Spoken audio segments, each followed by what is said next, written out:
What does your crazy neighbor do that made them infamous? Mine threatened to put giant signs across the wooded border between our properties if my other neighbor got into another border dispute with him.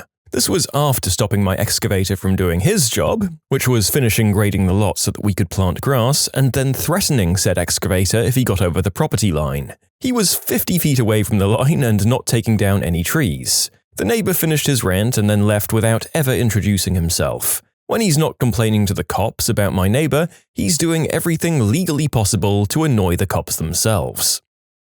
I used to live in a little town of about 300 people where we had an elderly neighbor named Gladys. She'd routinely look near our garbage can outside and take the recyclable bottles and cans that we'd leave for her. After we cleaned out a fish tank, we put the gravel and fake plants in a bag and left it on top of the garbage can, because the can was already full. About a week later, Gladys hollered at me while I was outside to come over as she wanted to show me something.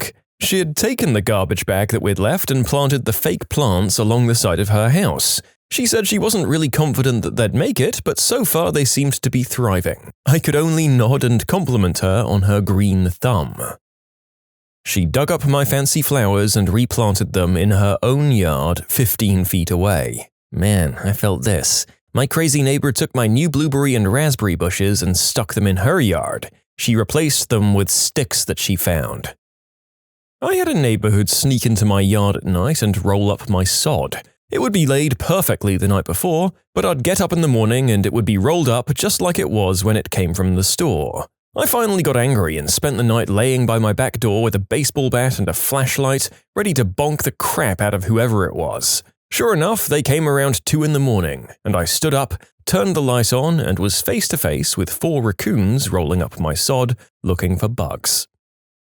I had a neighbor who wouldn't let anyone use his driveway because he didn't want it to get dirty. Anyone, including himself. He parked on the street outside. If he thought you were having a party, he'd come and drag plastic bags full of God knows what to the end of his driveway so no one could turn around in it. One time I came home and he was outside, hosing it down in the rain. To his credit, I've never seen a cleaner driveway.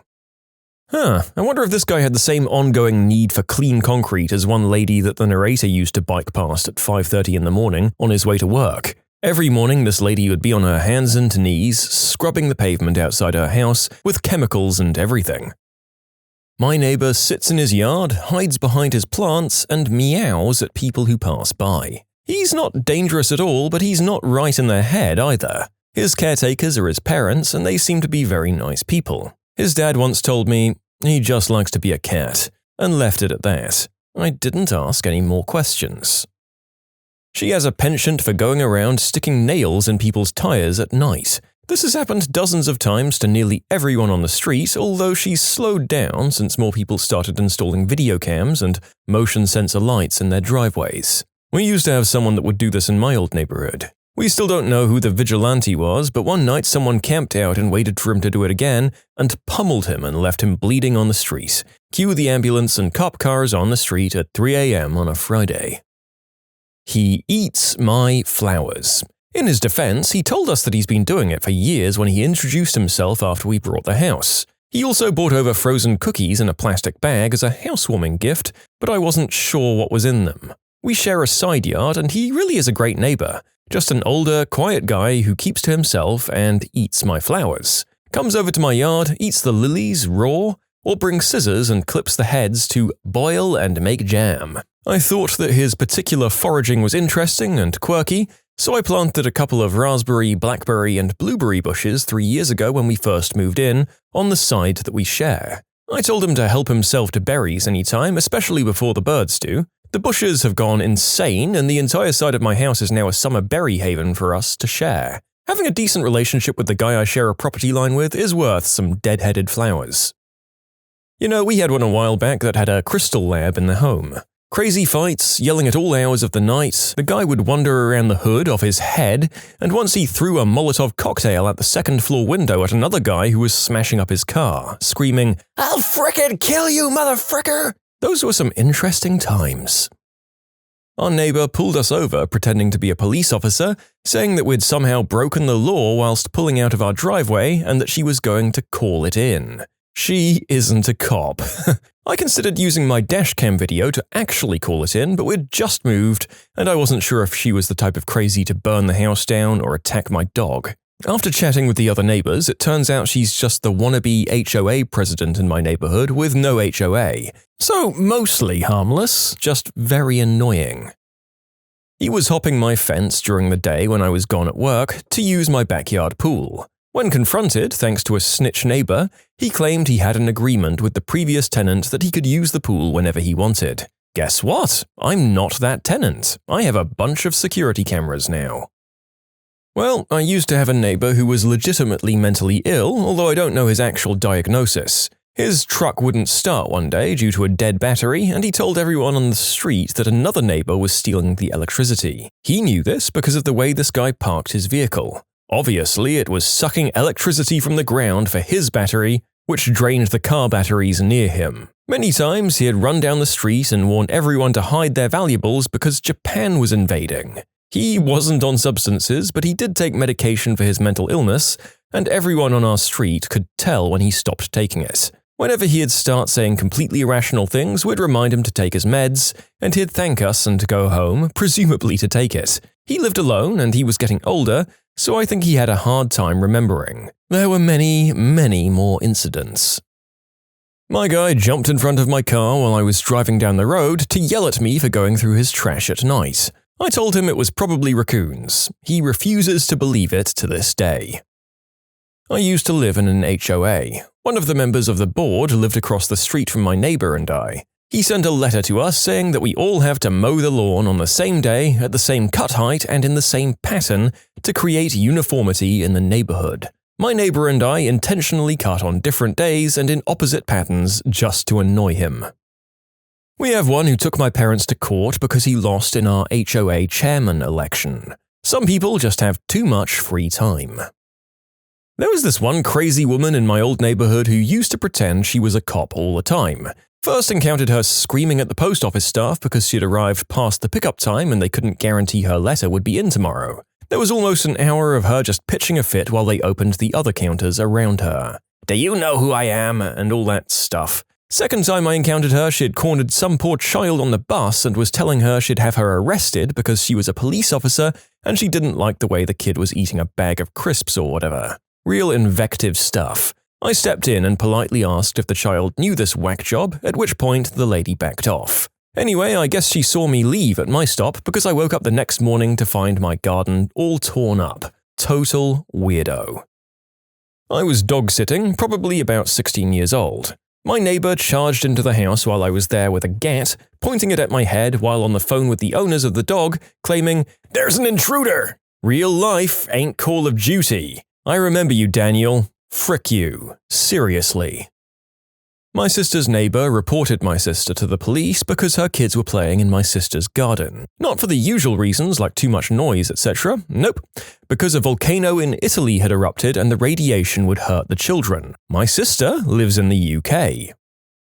The next door lady standing on her driveway yelling at me because acorns have fallen from a large oak tree on my property onto said driveway, demanding that I cause the tree to cease and desist from this intentional criminal activity.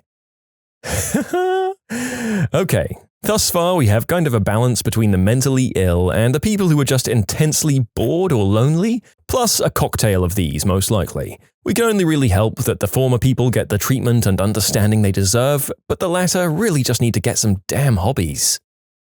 Years ago, in rural Arizona, we shared a pond with the crazy neighbor. More sad than anything, he was in his 40s and lived with his mother in around 1988. A Vietnam veteran, he'd walk out to our shared pond with a .45 and a box of 50 rounds. He'd then absolutely unload on the pond while yelling, police his brass, and walk quietly home. This happened every 90 days for about 3 years.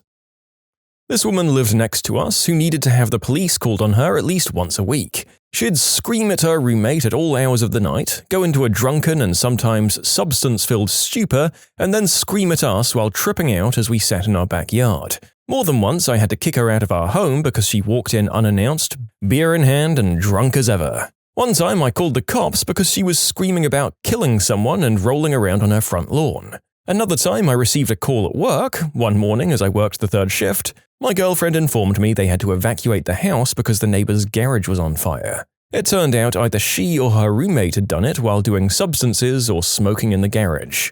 She ended up moving away but would still walk to our house to ask for our lawnmower. She wasn't happy when I told her to get off my porch. I cared for an elderly woman for many years. She lived to the age of 93 in a crime-ridden inner-city neighborhood by being as tough and nasty as any criminal living nearby. Her oddest actions involved her incorrect belief that she owned the road in front of her house. She didn't even own a car, but she insisted that nobody park there. She'd confront them if they parked in front of her house, and if they did it again, she slashed their tires in the middle of the night. Over and over for years. She was never caught, but everyone knew it was her. She only stopped when she lost the physical strength to slash tires in her mid-80s. Then she started using spray paint on the cars. "He don't park in front of my house no more," was all the justification she needed to damage her neighbors' cars. You can submit your own stories to be featured here on the channel. The story submission link is in the description below. And if you want to listen to some vibey music in the background, check out easymode, also linked below, and subscribe. This older lady lives across the street from me and she's obsessed with leaves falling on her lawn, to the point that she'll come out of her house and pick up one individual leaf off the grass in the fall or any other time. She spends hours outside with the leaf blower in the fall. She'll go outside and knock on other neighbors' doors if she thinks that you have too many leaves on your grass, and then she'll come into your yard and do it herself if you're not home. What I think is weird is that she's in her 70s, no kids or grandkids living with her, and lives alone in a pretty big 4-bedroom house with an amazing in-ground pool in the backyard, with a slide and diving board and everything. Nobody's used that pool in at least 5 years, yet she opens it up every summer. Somehow, she likes my family and has never once yelled at us about our leaves, and randomly brings things over like half-eaten gallons of ice cream and asks if we want it because she's not using them. The old lady who lived below me left me multiple cryptic letters blaming me for the birds chirping too loudly in the mornings. Not pet birds, the sparrows and things outside. This went on for months. Yes, for a brief period I did have a bird feeder. I took it down after a few months after multiple cryptic letters. Eventually, management got involved and took her side even though bird feeders were explicitly allowed as per the lease. There were several trees nearby, including one that literally hung onto both her and my balconies. I assure you that birds existed before I set up the feeder, just as they continued to exist after. My sister and brother-in-law took over the lease 4 years ago, and they still get occasional notes from the bird lady. Apartment management has even inspected their unit to verify there's no bird feeder or any other bird-luring devices. My friends used to live in a gentrifying neighborhood near the beach in my city. They had a regular apartment, but someone bought the building in front of them, which was beach adjacent, knocked it down and put up a few luxury homes. This crazy lady bought one. She had a 2-car garage and a driveway, and best we could tell she had 1 car. But no one was allowed to park on the street in front of her house, which was clearly marked as a public street and where other people had been parking since forever to go to the beach or because their building didn't have parking. We could see this street from their apartment. She went out and keyed any cars parked there. It took a while to figure out it was her, but eventually people saw her doing it. All the neighbors warned their friends not to park there, and people started putting up cameras to get evidence of it. Some guy with a piece of crap ugly truck started parking directly in front of her house every day just to mess with her, because he didn't care if she scratched it up. So she slashed his tires. It got to the point where every time she opened her door to walk outside, neighbors would cuss her out through their windows.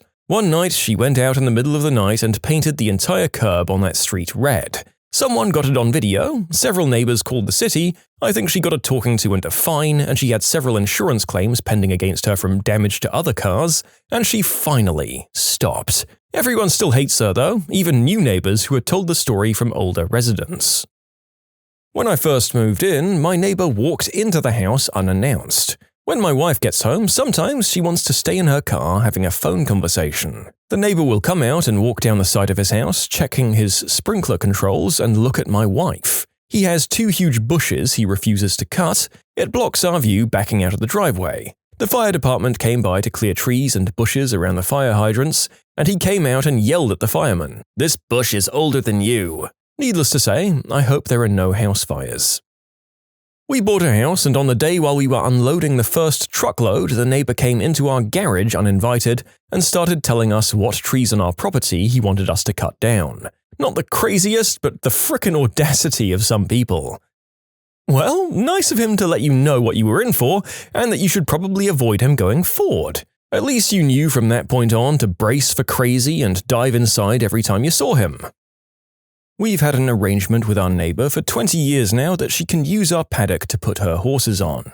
Well, she's getting up there in age, so there's been some long periods of time where she hasn't had horses on our paddock in recent times. We noticed some new horses there lately and just assumed that they're hers, except they're not, and they belong to this other crazy lady in town who, through town gossip, found out the paddock doesn't belong to our neighbor but belongs to us. So she goes around spreading a rumor that my mum tried to poison her horses, which is the first time any of us realize the horses aren't our neighbors. My mum then proceeds to inform said crazy lady that A. No, she didn't try to poison crazy lady's horses.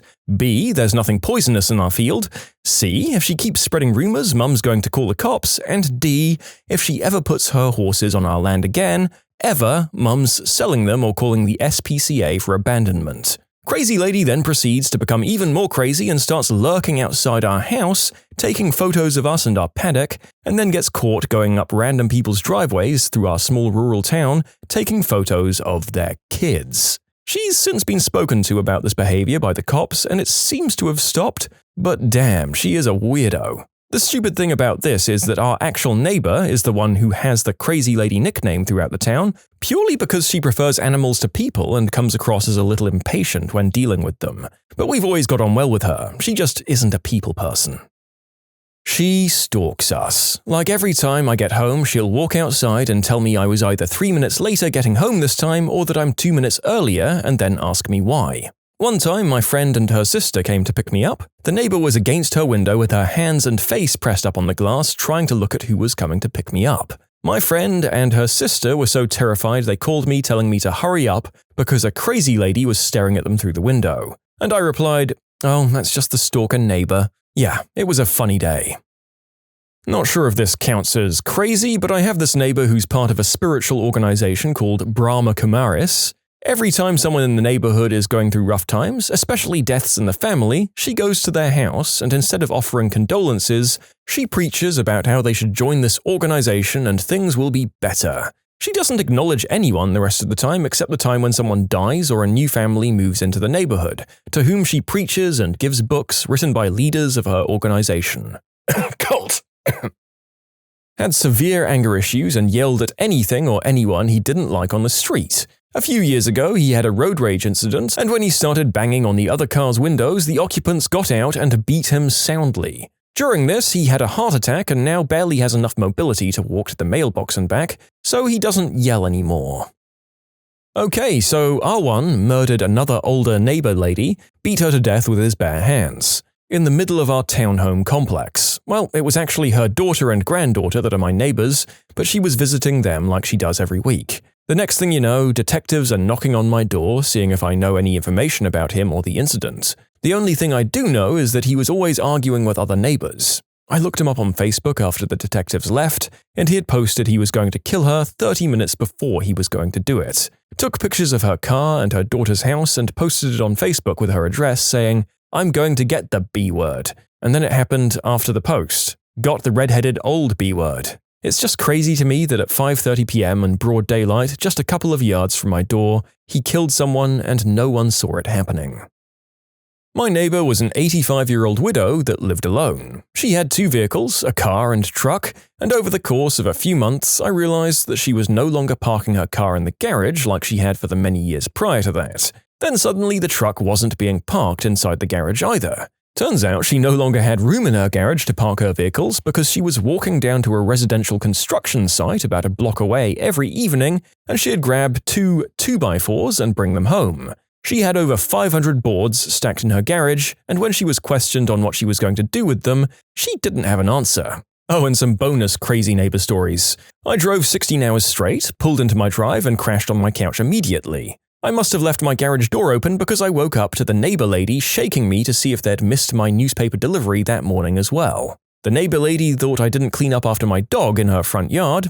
I've never owned a dog, so she retaliated by walking around the neighborhood with a garbage can, picking up every bit of dog doo she could find, and dumping said bag onto my front lawn while I was standing in the front window watching. Ran up over $300 on 1 month's water bill of mine because the neighbor lady was hooking her sprinkler up to my water when I'd leave for work in the morning and would let it run all day until right before I got home from work. She'd put up an ugly orange snow fence between our yards in the fall to keep my leaves out of her yard. Me pointing out that I only had pine trees didn't dissuade her from the decision to leave the snow fence up. And day one, I should have known something was fishy with this lady. Literally day one. I closed on my house at 9 a.m. and had a roofing company at the house waiting for the call that I closed. We spent the day ripping off the old layers and getting bundles up on the roof for the next day. It was hot out, we were exhausted and all sitting in the front yard cooling off, when neighbor lady walked out of her house, down the sidewalk to my house, and without even acknowledging the 6 of us staring at her, and she walked in the front door and had herself a look-see. She hated dandelions. I found this out on the first year that I lived there when I noticed that my lawn was dying off in an extremely weird way. Almost as if someone was spraying weed killer on the stream setting trying to snipe dandelions from 20 feet away. That's literally what she was doing. And being the nice guy I am, I'd clean her driveway off in the winter because I had a snowblower. She'd never thank me in person, but instead she'd come over to my house after I'd finished and would leave a bag on my front doorstep that usually contained whatever expired goods she had in her pantry. Some of the standouts for me were like a dozen cans of 10-year expired Chef Boy RD, and once half a bag of wheat flour. Children, what is something you found out about your parents that you never told them about? When I was around 10, my father came storming into my room and stiff-armed me into the wall. He screamed in my face through tear-filled, angry eyes. "What did you do to it?" I had no idea what he was talking about. He dragged me into the bathroom and pointed at a box of Arm & Hammer used to deodorize the bathroom. Still screaming, his hand squeezing the back of my neck so hard I thought he was going to snap my neck. I still pled ignorance. No clue what he was talking about. He threw me in my room and barricaded the door with a large dresser so I couldn't get out. Even though it was a pull. He left me in there for 3 days. No food, nothing. I was terrified. He never explained why he did what he did or what he was talking about. Found out later when my much older cousin confessed at a family Christmas party that she had broken into our home and stole my dad and stepmom's booger sugar stash that they hid in the Arm & Hammer. She said this like it was a funny family story. So my dad locked me up during a bender and almost killed me in the process. I'm now a dad and don't speak to my parents at all. Screw them. Found out the reason we were so poor growing up was because both my parents had a drinking and booger sugar issue. We always had a house, food, health insurance, and clothes. But a few years without Christmas and birthdays happened. We almost lost the house once. My parents were pretty high functioning for addicts to keep us. Oh well. I didn't know my dad had a wife before my mother until I was 18. I know that my mother is a convicted felon. Not my parents, but still my family. I also know my grandfather had an illegitimate child with my aunt. I put 2 and 2 together. My aunt is my mother's sister. My uncle is her son, but my mother's brother. And my cousin is my aunt's child. My uncle's siblings and my mother's niece. It was later confirmed by the other side of the family. My mother doesn't know that I know. But how did you find out your mother was a convicted criminal? Was it like a Wikipedia search? Did you Google then, eh? I always thought my father had a very small appetite. He'd eat a few bites of a meal and declare he was full. When I hosted my first big Thanksgiving in my house with my fiancé, my father put away 3 pounds of potatoes, a whole pie, and more than half the turkey by himself. My mother remarked how he'd had a bottomless stomach since they were kids. I was telling my fiancé later that night how oddly the remark struck me considering his track record. My fiancé explained to me my father wasn't eating so there'd be enough to go around for me, my sister, and mother. I know their bank and budget details. My parents were raised never to talk about money. It was considered improper, which is not great when it comes to learning budgets, etc. Google saved my wallet. When I was real young, we didn't have much of it, and I'm sure that influences that attitude too. My father was forced to retire. Job qualifications were changed on him. More school versus early retirement after working for this one job his entire life. Mom had a government-funded job that got cut this year. I was worried about their finances. I wasn't planning on helping them out for at least another decade, and I've been anxious about them. Accidentally overheard them debating some stuff while visiting for Christmas. His 401k is okay, and it turns out he did get his pension. It's just reduced. Going to keep an eye on their needs, but I think they're going to be okay, minus any emergencies. My mother was bad touched as a kid by my grandfather. For the most part, she's normal, but she has some emotional issues and bouts of depression. My grandfather died before I was born. My grandmother and mother never talk about him, and I've never seen a picture of him. Honestly, I don't even know his name. My aunts told me one day when I asked why nobody talks about him when I was older. I think that's a pretty damn good reason to never bring someone up in conversation or even tell future generations in the family that person's name. They'd be dead to me too. In like an emotional way on top of the already literal way, I mean. My dad would always tell my little brother and I about this Russian girlfriend he had when he was younger. What he very conveniently left out, however, is that they got married so that she could have citizenship. Thank you, Ancestry.com. He still has no idea that I know anything about it. The circumstances of my parents' divorce. I was 10 when they separated, and they never really told us why. Just that their marriage wasn't working anymore. I didn't really care, so I didn't ask, but over the next few years I would eavesdrop on bits and pieces of conversations they had and eventually put the pieces together. Basically, my mom cheated on my dad with my now stepdad. My mom and now stepdad worked at the same high school, and my mom had taught each of his kids. When my dad became suspicious, he put a keylogger in the family computer in her phone and found some suspicious texts, emails, searches, etc. He hired a PI who followed my mom to the airport one day and struck up a conversation with her. My mom took the bait and ended up confessing everything to the PI under the impression it was some random stranger. I was introduced to my now stepdad a little under a year after they separated, but didn't meet any of his children or family until a few years later. Turns out he was having an affair as well, but was introduced to me by my brothers while he was still with his wife. I don't think any of my parents know that I know this, and it's not something I would ever bring up with them. I love all my parents and step-parents the same, and although they all did some crappy things, they all seem much happier now than they were when they were married to one another. When I was around 10 to 11, I went through a really rough patch emotionally. The substances I was getting for my ADHD started messing with me really bad, and that combined with regular prepubescent angst turned me into quite the little butthole. I started getting into a lot of fights in school and was generally an emotional wreck. I'd get so mad I couldn't express it and would instead just be a douche to everyone around me. One night I was on the couch with my eyes closed, basically being quiet for the first time in months. And I heard my mom say to my brother that raising me was just really hard and that sometimes she wished I was just someone else's problem. I know she was just tired and frustrated, but I've never forgotten that, and I've also never confronted her about it. My mom was cheating on my dad. That's a huge reason why they split. She very quickly remarried and popped out my brother. It wasn't until I was an adult that I did the math and realized she was pregnant by her second husband and still married to my father. My parents started going through a messy divorce when I was in middle school. It was a big mix of things which ended it. According to my dad, my mom was a secret alcoholic and would often pick my brother and I up from school while drunk. When my dad found out, we would randomly get picked up by a friend's parents and they would watch us while my dad made my mom sober up. My dad likes to exaggerate, so I have no idea how much she drank, or if she was just having a couple drinks with lunch. Either way, my mom doesn't know that I know she picked us up from school drunk. She's definitely not an alcoholic now. She keeps the booze front and center in the house now, and it always goes down at a reasonable rate. For my dad, when the divorce was final, he completely shut down. He became a recluse and wouldn't talk to anyone outside of work. He felt like he lost all of his friends in the divorce,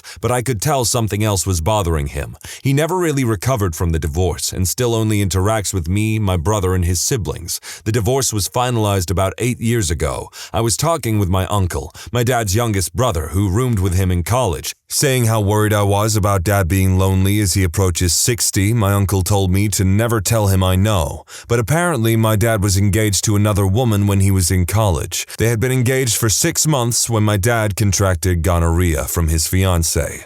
Turns out she had been cheating on him for years with the rest of the football team. I guess he never recovered from that, because it explains a lot of his controlling behavior and his distrust of anyone but a blood relative.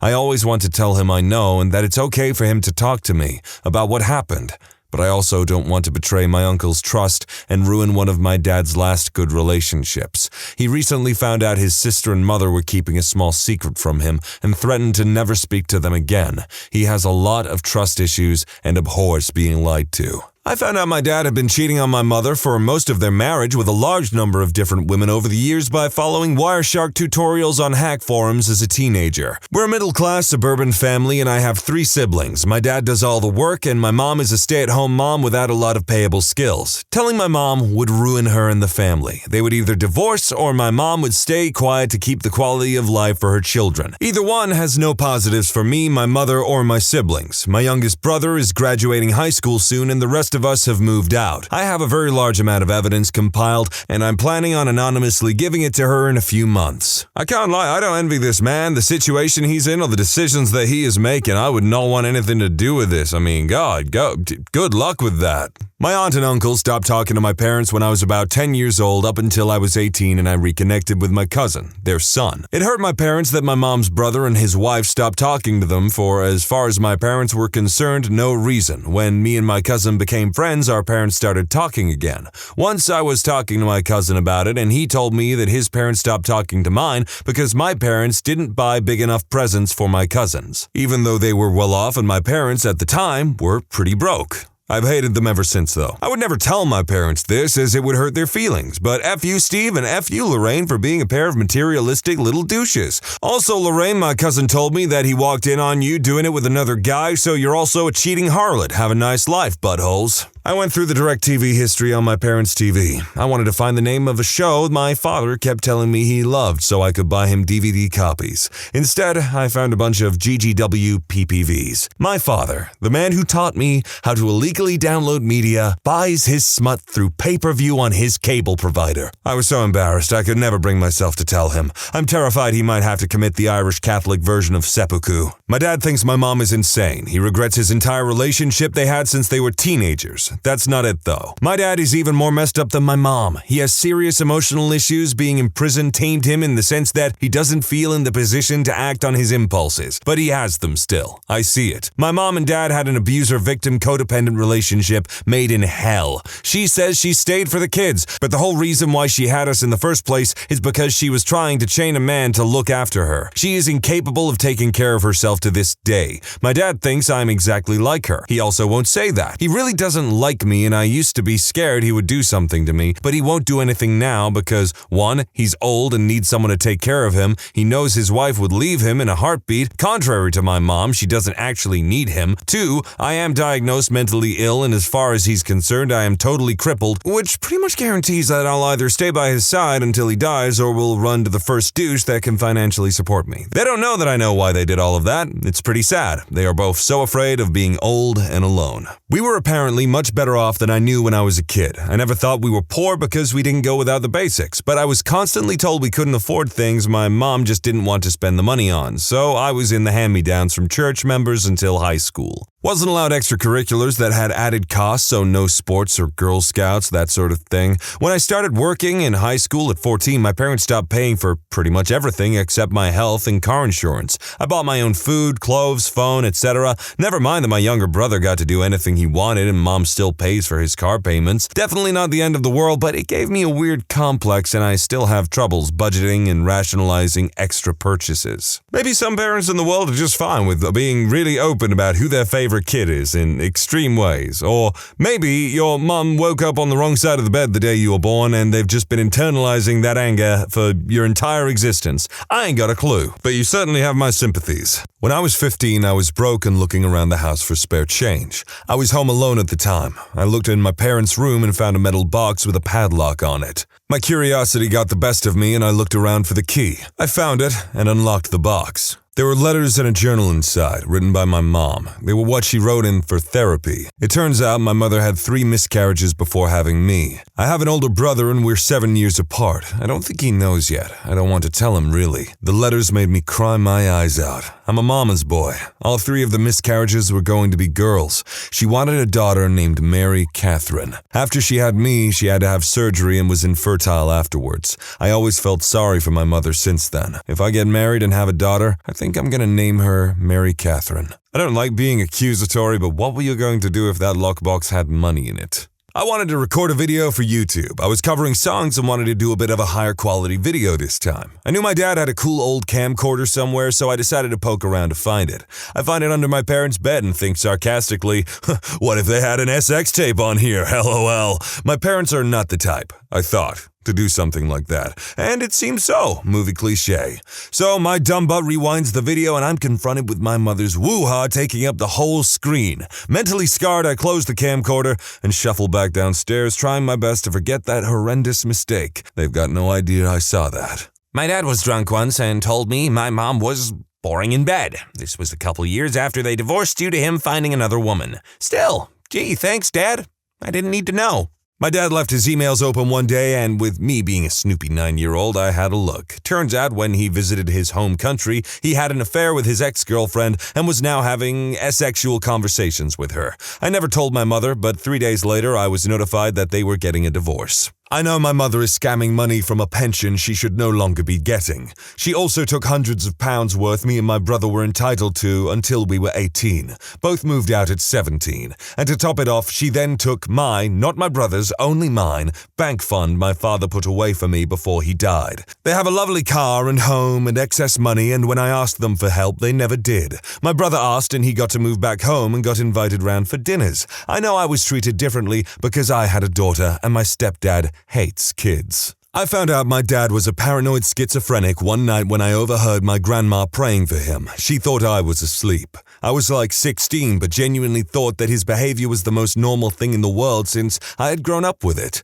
I cried myself to sleep that night. I did some research on it not long after since I didn't know too much about schizophrenia and was so traumatized when I realized how messed up he was. I don't know if it was by chance or because I started noticing things, but he became unbearably worse after, and me and him started fighting really badly. My mom finally told him to leave the house and they had a really messy divorce. I still feel guilty about fighting with him to this day and wonder if things would be better if I had never found out. He lives alone now and isn't allowed contact with any of us. It wasn't originally like that. My siblings used to go and visit him and he started electrocuting them so nobody could hear their thoughts. I feel so guilty when I think of him, living alone without any family around him.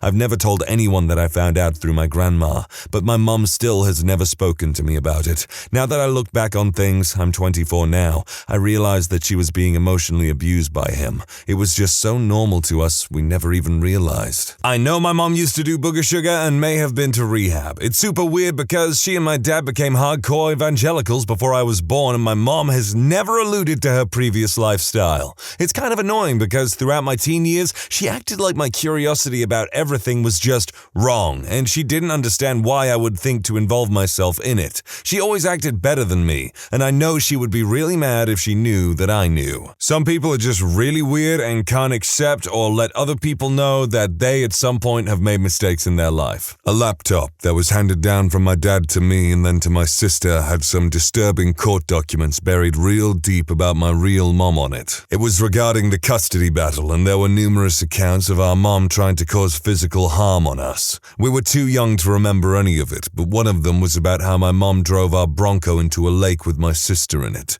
She wasn't even 2 at the time. I always wondered where that car went.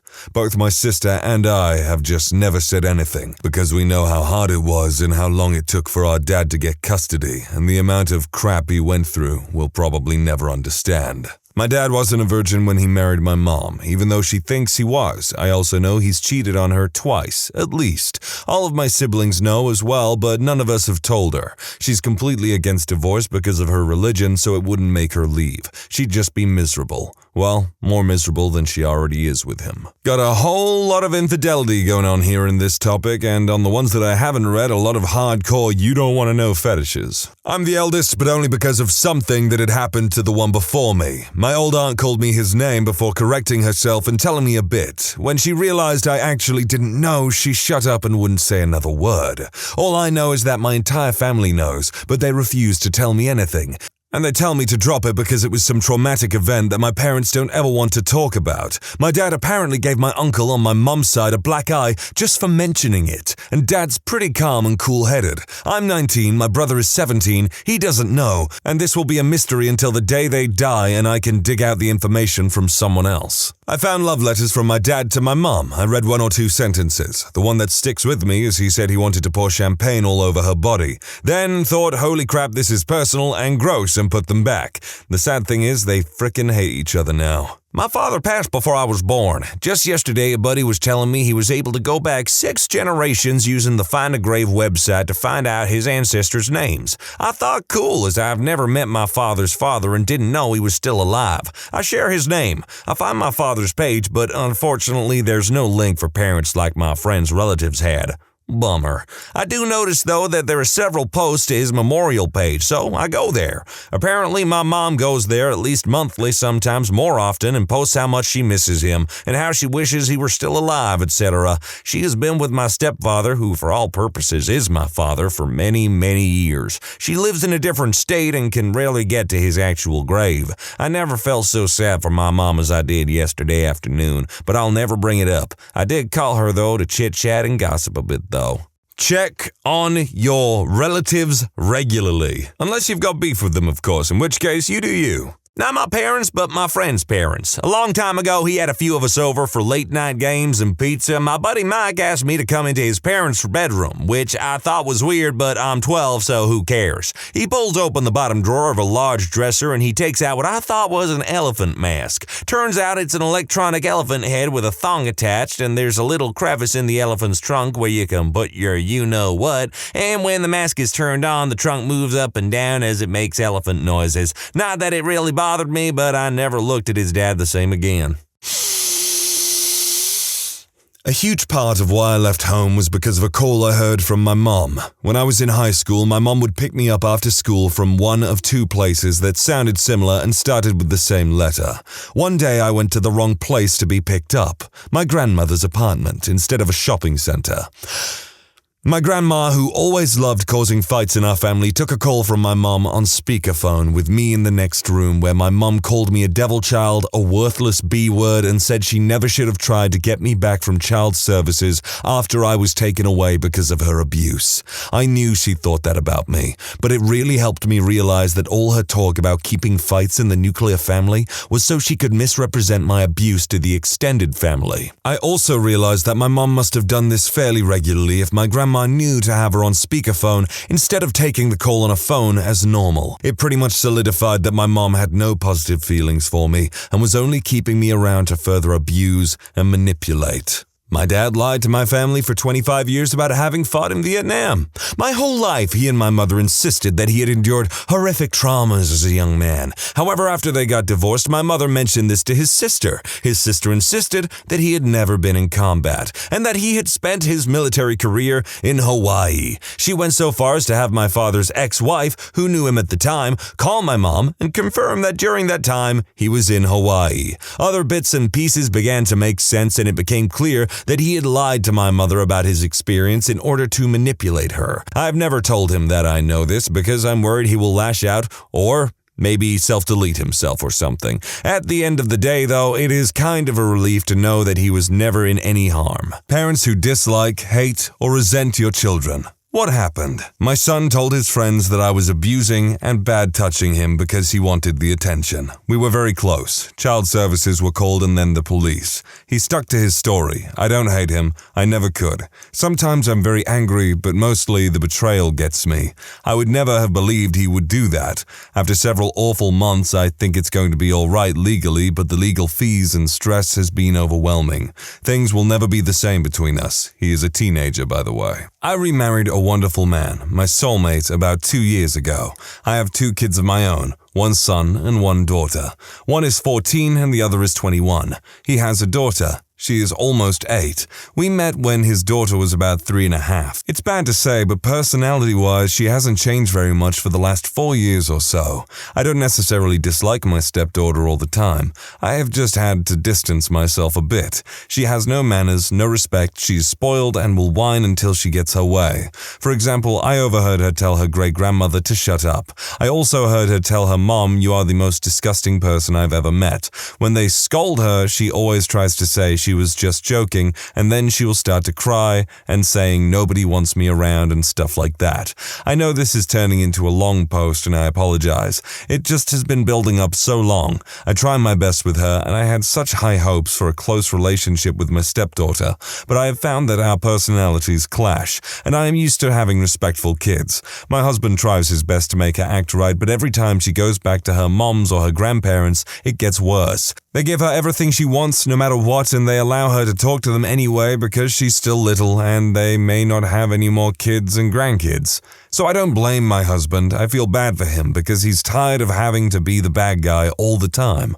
Oh, and she likes to torment my cats. I tell her all the time to be nice to them, pet them gently, or better yet, leave them alone. But she likes to chase them, pour water on them, throw dirt at them, etc. She has plenty of toys in her room and also electronics and games, but she will cry and whine until my husband lets her use his laptop. She likes to watch toy commercials on YouTube and tell us what she wants for Christmas or her birthday. She makes these 5-page long lists of what she wants all the time. And then, if she doesn't get it, she whines that she never gets anything she wants. Her mother told us she picked out a $50 Halloween costume last week. She said that she told her that was way too expensive to pay when she is only going to wear it a few hours. Well, stepdaughter proceeds to cry and say she doesn't have anything and never gets anything and she needs new parents. One more thing that makes me mad. If adults are in the room trying to have a conversation, she will interrupt repeatedly until they stop talking and listen to her or watch her do some little something that could have waited. This child gets more attention than any of the other children, so I know it's not lack of attention that causes it.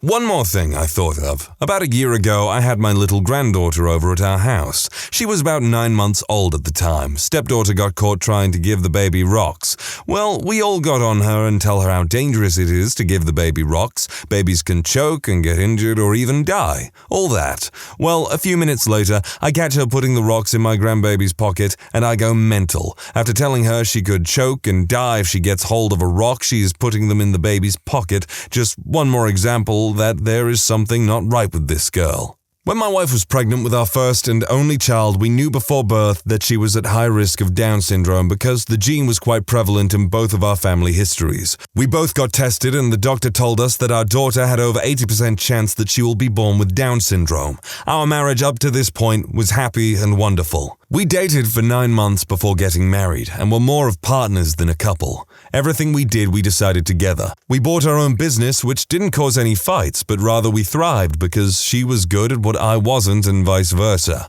I was a messy kid before I met her and she helped me change my ways. She lacked hobbies before I met her and I helped her finding things she truly loved doing. We were happy. Very, very happy.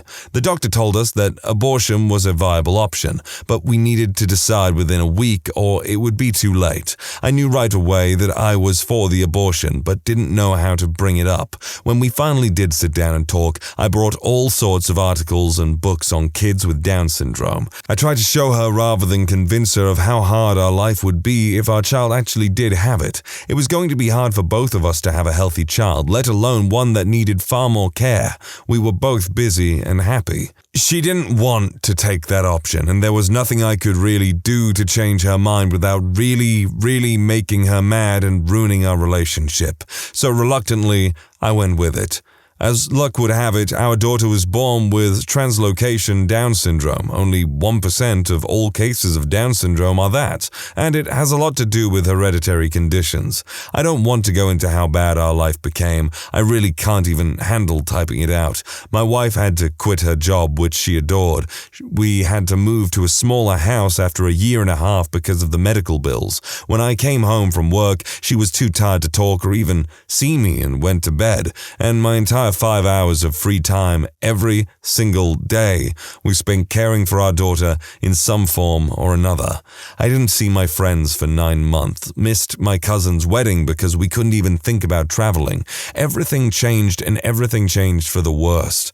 My wife and I only talked when we fought. Either she was too tired and that caused her anger, or I worked too much and didn't help her enough. To tell you my life went to absolute crap is an understatement, because I can't even imagine how much extra stress my wife must have endured in those first couple of years. I don't hate my daughter, but I do resent the fact that we had her, even though I knew our life would be this way.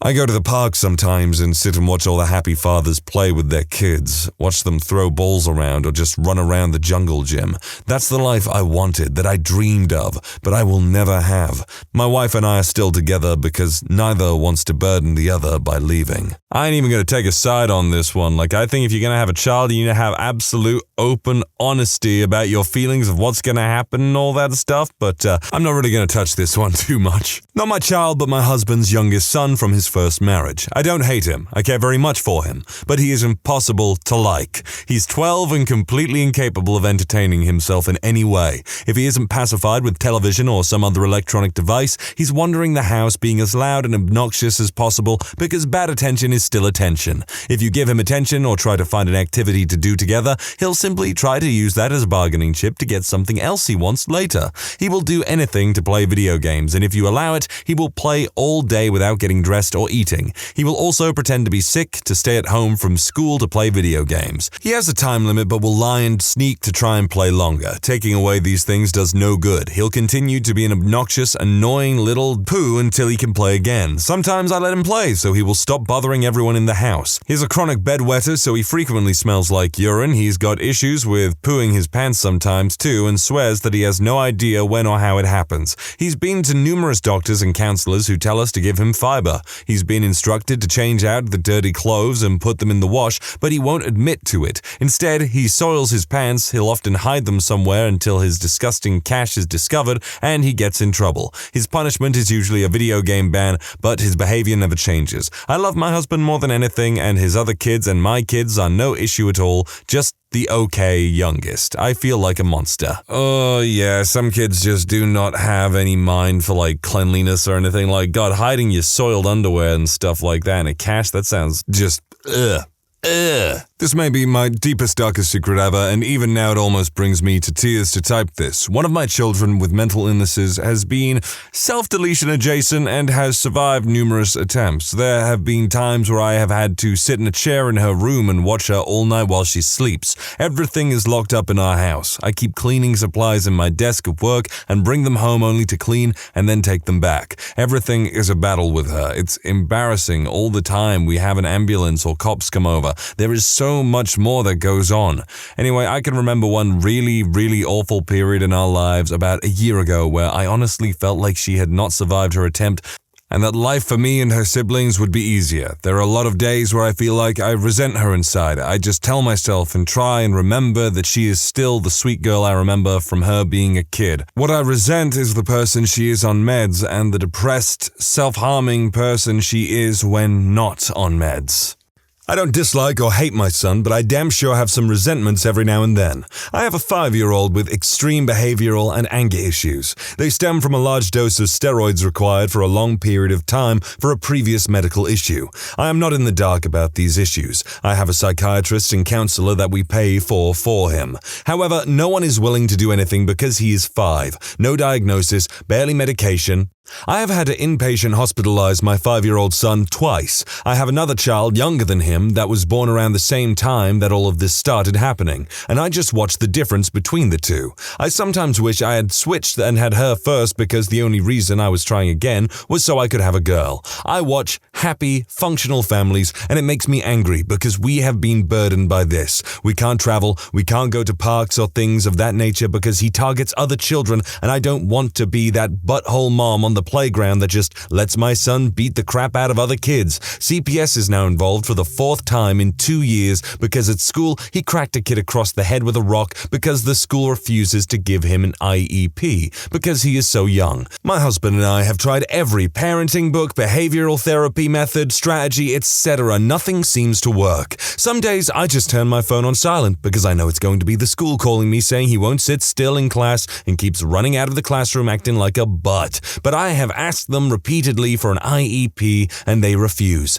Don't get me wrong, I love my son more than life itself, but it frickin' kills me to watch him have to live like this. He is so angry all of the time, and sometimes I have to hold him in a full Nelson on the floor crying so that he won't hurt himself or anyone else. I wish other parents knew what this torture was like, the constant self-doubt and wondering where we went wrong. It is slowly killing my marriage, and I honestly wouldn't blame my husband if he did leave. In fact, I'd probably send our daughter with him just to make sure she was safe. So yes, I completely understand where some of these other parents in this thread are, and I don't judge anyone anymore when they say their kids have pushed them to the edge. I've been there and back so many times, I have the route memorized. Maybe it's hypocritical of me, but I've got ADHD, a thing that a lot of people for a long time would probably still think, oh, it's just a way to hand-wave bad behavior and all that. But something that I think is genuinely just an excuse to hand-wave bad behavior is ODD, which is oppositional defiance disorder. I think that is a absolute crock. I made an account just for this question. I beyond resent my son. He's 7. He lies all the time. He never listens and does harmful things to others. His father took off before he was born. The states say they can't find him without an SSI or address for me to receive support. I've been living off the state for over 6 years. I work and go to uni full time. Every day is an argument and fight with this child. There are no fun times. There are no happy moments. He makes me miserable. All I want to do is graduate with my bachelor's in engineering. Every morning he makes me late for class because he refuses to listen to a single word. I've tried all the ways of disciplining or rewarding to get him on track. He's in special education for speech and math support. The doctor diagnosed him with ADHD last month. We are working through getting the right dose. But for now, he made me miss my calculus class again because he refused to get out of bed this morning. I don't think I love him anymore. I feel like he's sabotaging my life and chances of getting out of the welfare system. I'm miserable with him in my life. I'm not a parent, but I have had my oldest niece, 4, almost 5 years old, basically 24/7, barring the few times every month or so that her mum will take her home for a 12-hour period. Since she was a year and a half old, at this point I am the only stable parental figure she has ever really known. I do not hate or dislike her per se, but I do resent her. I resent all the attention she requires. She wants eyes focused on her all the time, and when she feels like she's not getting enough attention, she becomes a holy terror. I know part of her attention seeking is because her parents, who live right next door, pay little to no attention to her. I know a lot of her behavior stems from them basically ignoring her. She's very, very loud and likes to make nonsense animal noises all the time. She loves pretending to be a dinosaur. She loves singing. She loves running and playing just like any other 4-year-old, but she does not get the concept of quiet time or indoor voices. I suffer from migraines, and I have explained to her every time I have one that I need her to play quietly until my emergency medication starts working. So I tell her to sit quietly and watch a movie or draw for an hour or so. And as soon as I lay down, she's in my face, almost yelling for me to play with her or watch her do something, etc. She's also a bit of a brat too. When she doesn't get her way with something, she immediately runs to my grandmother, who gives her whatever she wants. Toys, sweets, whatever. When she does get in trouble, be it for screaming non-stop or destroying something, this happens at least 4 times a day, if not more, or being mean to or playing too rough with cats and dogs. Timeouts, spankings, sitting down, talking, explaining, rewards, none of it works. Any attention, good or bad, she wants it. When I tell her not to do something, the minute I'm out of sight, she's doing it. When I tell her not to pull on the dog's tail, she just pulls harder. When I tell her that she cannot smack the cat for not wanting to be pet or held by her, she chases the cat and corners him and then hits him when he scratches her. It doesn't help that I am literally the only one in the house that will stand up to my grandmother and put my foot down about her being disciplined. I am the only one that takes none of this little girl's bullcrap. Everyone else lets her get away with everything. Beyond all this, and as guilty as this makes me feel, I also resent her because during my last miscarriage I still had to take care of her. I resent her mother for this too, but I resent her because it does not matter to her that even though she was told I was sick, or even when she was sat down and someone explained what was happening, she still wanted me to play with her and would not leave me alone for longer than 20 minutes. I resent her because for months after my miscarriage she would still ask me when the baby would be here, and since it is now shortly after she was told the baby wouldn't be here, she is asking again. I understand that she's just a little kid, but it still hurts, and I feel guilty for that too. I resent her because even though I have no children of my own, I now have to live my life as if I do, which means now that I am working out of the house on third shift, I have to sacrifice my sleep in order to care for her. Because her mother won't, I resent her much more lately because every time I try to discipline her or work with her, she's taken to screaming in my face, "You're not my mummy, I don't have to listen to you." She needs therapy for her anger, for her attention seeking, for the neglect from her parents. She just does not know how to cope, and I don't know how to help her.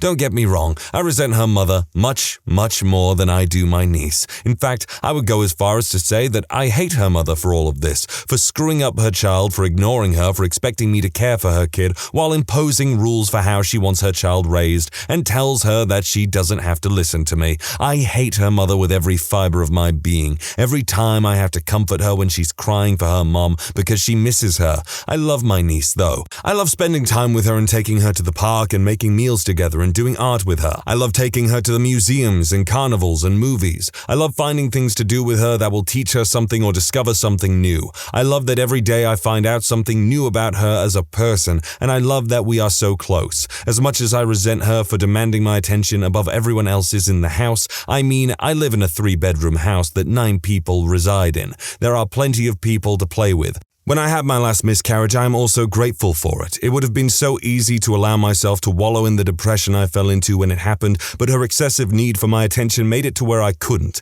All I could do was throw myself into taking care of her. My niece is intelligent and beautiful, she is strong and creative, and so very opinionated. I know that someday, if she gets some therapy, she will do great things.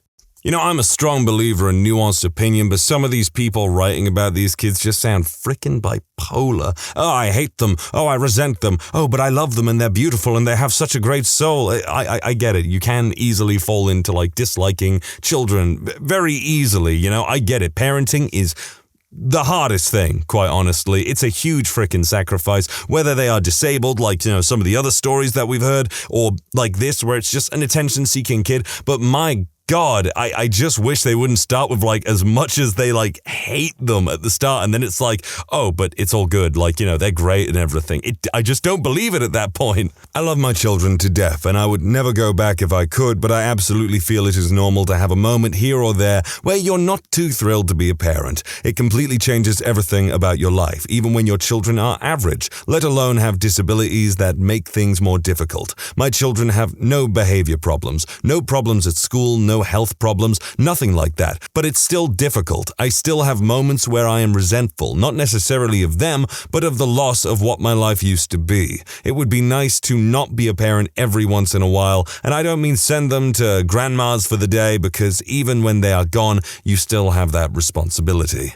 This might be one of the absolute best answers here, but it's also extremely vague. Like, I'll admit, for everything I just said previously, I do appreciate all of the, honesty that people kind of have with it.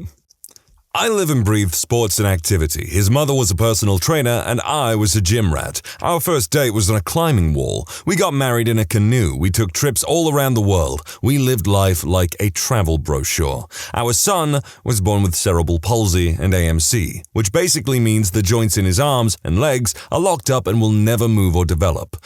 He will never walk or stand. He has limited use of his arms. We will never go fishing, canoeing, or hiking together. Everything that was so important to his mother and I's lives before him will never mean anything to him. In every way, he is so unlike me that I struggle to relate to him at all. When he was born, we both were in shock. He got RSV at 4 months and ended up in the PICU. He wasn't expected to survive. Honestly, his mother and I discussed it and quietly agreed that it would be best that way. We stopped visiting. He's 11 now. Mentally, he's above average. He gets A's in competitive private school. He competes in maths and spelling bees. I hated school. He is cheerful, kind to animals, and unfailingly polite. I was a sarcastic, rude little turd who butted heads with everyone. For some reason, he's still intent on impressing his parents, though I've rarely encouraged him. Despite all his wonderful traits, I still try to avoid seeing him because it makes me feel guilty, depressed, and disappointed. And I feel like crap about that because all his accomplishments tell me is how much I should love him. Anyone else would be thrilled, right? If not thrilled about the medical care, at least impressed with his achievements. I work long hours so that I can provide the best medical care he needs, the best education, anything material he could ever want, and so that I can stay away from him, because I know he knows. He tries so hard that sometimes I'm afraid it's all a front to make it easier for us to like him. Well, at least you can admit you're kind of a crap person. What made you go from meh to, oh crap, I need to see a doctor? I broke my butt. I slipped and fell down 2 steps of stairs. No big deal. My husband said I needed to fix my pants because it looked off from the back. I broke my sacrum bone above your tailbone, between S3 and S2,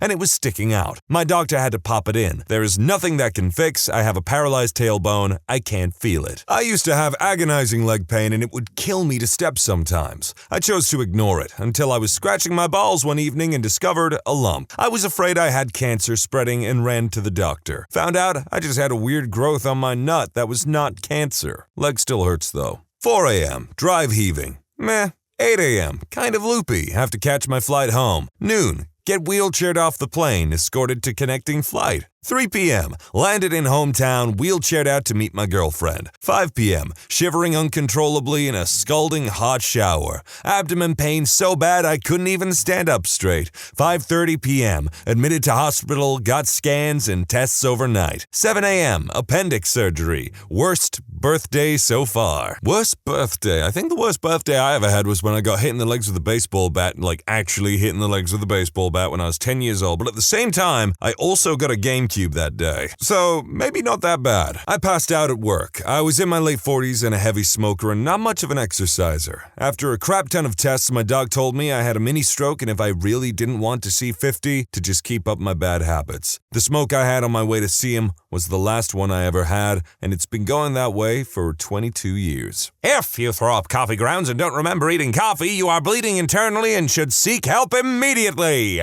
I was an athlete in college and one time I was at lift, and when I was moving the bar from the side holder on the squat rack, I hit myself in the side of the head, just hard enough. I didn't think much of it, finished my lift and went home. I didn't feel great for the next few days. A few days later, after competing in a track meet, I was at a team barbecue and had the worst headache. After I left, I decided to do some homework with my friend, sat down in front of my computer, fell asleep for about 20 minutes, and when I woke up, I looked at my screen and I was like, holy crap, I can't read. I had a concussion. I was with a friend at a public pond in Boston. She was going to teach me to kayak. We were just getting into the water, barefoot of course, and washing off the kayaks, and she was going to teach me to get into it. I slipped on a rock or something and there was a sharp pain in my foot. Not bad, just real sharp, real quick. I went, wait, I think I stepped on something. Let me look. Lifted my foot up and the water was blood red. My friend was all, we need to get a better look at that. Get to shallow water. I'm going to find a first aid kit or something. I kept insisting it was fine. Really, it barely hurt, but you know how blood in water is. It looks like way more than it actually is. I sat down once the water was shallow enough and put pressure on. Someone came over and was all like, are you okay? And my friend had found a couple dudes nearby who were like, I got a first aid kit in the car, probably have some butterfly bandages in there. Let's see how bad it is. I brought up my foot out of the water and you could see the layers of skin and fatty tissue kind of flopping about. All 4 of the folks around me simultaneously went, ew, or oh my god, or something of the sort. We wrapped a sock around it, quickest thing we could find. Helpful dudes said they'd take care of the kayaks and my friend zipped me to the ER. I seriously did not think it was hurt that bad at all. It was very non-painful when it happened. The recovery was a nightmare, but when it happened, it didn't feel any worse than a small cut or something. In the ER, I'm sitting there with this sock around my foot, and the doctor comes in with 3 students following along behind him. They were in coats, he wasn't. He was all, okay, let's have a look. And he unwraps the soaking wet sock from my foot, not water, and I sprayed blood all over him. Even as he backed away, we're talking about a 5-foot arching spray of blood pumping with my heartbeat. It was kind of awesome, actually. Yep, severed an artery. The doc was like, well, that's what I get for not wearing my coat. I'll send you a dry cleaning bill. As the 3 students and him were leaving, one says to me, seriously excited, "We've never seen arterial bleeding before. Thanks." You're welcome. Medical students so weird. Bless them. When I was a kid, I used to like taking nice long dumps while playing on my Game Boy. I once stayed on too long. It felt weird. It felt like I was halfway through pooping out a giant turd, which makes you want to push, right? Yeah, bad idea. Apparently, your butt can fold itself inside out like a sock. I thought it was a piece of crap I could grab and pull out, so I wadded up a bunch of TP and tried to pull it out, but it hurt, so I started to panic. Screamed for my parents, went to the ER, sat in the ER waiting room with my guts inside out for a while, and when I finally got in, the doc had me lay down on my stomach. He had no idea what the heck to do. He said he might massage it back in. That phrase is stuck in my head for the rest of my life, and I just remember it folding back in. It was so uncomfortable and cold. Never happened again.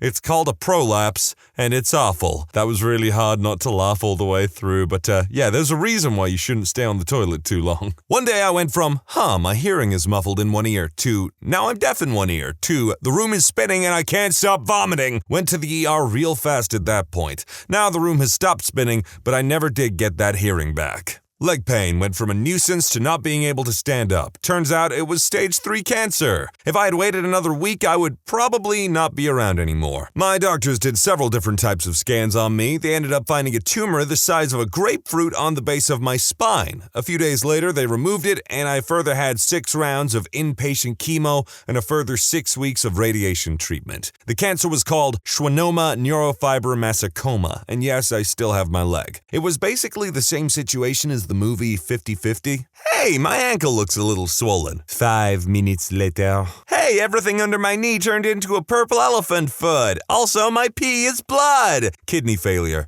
Not even once. Didn't have a period for a couple months, more like 6 months to be honest, and thought nothing of it because, well, didn't have to bleed for a week. Yay! Until I had cramps that made me crawl through the house and almost rip my mom's shirt while crying asking to be taken to the hospital. It lasted a couple of hours, but it had to happen twice for my mom to take me to the OBGYN. I went, did the exams, and she said it's totally normal. I had an ongoing period from the end of December to February, but in the last month I had normal periods, so yay! Throw away because TMI and I don't want to think about this after I post. A couple years ago, I noticed that peeing was starting to hurt. I assumed it was a UTI since I've actually had one before when I was much younger, and it felt similar. I heard that a good way to cure or treat a UTI was to drink a metric ton of water so you kind of pee away the germs, and that's what I did. A few days later, I couldn't pee at all, like nothing would come out. Even though I definitely had urine in my body, a panic attack or 2 later, I finally told my mom so she could take me to the ER. I was underage at the time and couldn't drive, and I was also in so much pain, I probably wouldn't have been able to drive even if I knew how. Did you know that catheters suck? Because catheters suck. I went through a lot of physical and psychologically uncomfortable tests, including an ultrasound because one of the possible causes was a cyst on my ovaries. We found nothing, like no causes at all. We had no idea what was going on. My urethra just decided it didn't want to pee anymore and clamped up, causing immense pain whenever something needed to pass through. Like a ton of water I drank under the impression that it was a UTI. Thankfully, there's a medication specifically for that sort of situation. It numbs up the urethra just enough that I could pee. That combined with the catheter probably saved my life. I wasn't anywhere near exploding bladder status yet, but I damn well could have been. Eventually. After a few days of taking the medication, I was fine, and I've never had that happen since. Kind of an anticlimactic end, to be honest, but it did go from meh to, oh, balls, I need to go to a hospital in the matter of a day or two. In college, just as we were about to start the summer vacation, we had a scheduled week to pick up our grades. This was before electronic grading and all this fancy stuff. We still rolled with report cards. I wasn't feeling too well. I barely could walk and had a head-splitting migraine. I was sure that I was at least 100 degrees Fahrenheit in terms of temperature and was starting to feel chills, all the flu-like symptoms at the start of the summer. I trotted through the day at uni, 6 hours going from class to class, building to building to pick up my grades. On the drive home, I was with my dorm mate who lives in the same hometown as me. We were driving with a family member, and I knew whatever was happening to me was serious as my vision was clouding, and I felt like I was being boiled from the inside. My mom's hospital was nearby and I knew the director personally. I asked the driver to pull over and take me there. By the time we were at the waiting area, I barely could walk and my dorm mates were trying to hold my head. I insisted she go home and ask my family members to fetch my mom. I used the excuse if I had the flu, I didn't want them to be sick. I called my mom, who was upset that I was faking sickness. I always was overly dramatic, but this really felt like death. She was rambling on the phone that I was pulling unnecessary stunts, and I kept saying, "If you want to yell at me, do it here," and hung up the phone. I went up to the director's office, who immediately saw something was wrong. Everything from this point was a blur. I spent 2 hours in the ER, had 2 IVs, and at some point was with a breathing tube. By the time my mom came, she saw me in the ER with all these machines and tubes hooked up, and I ended up being in the hospital for a week. I didn't fully wake up till almost 2 days later. I would come in and out of consciousness, but the bad times where I would have seizure-like coughing fits that wouldn't let me breathe, and back goes the breathing tube.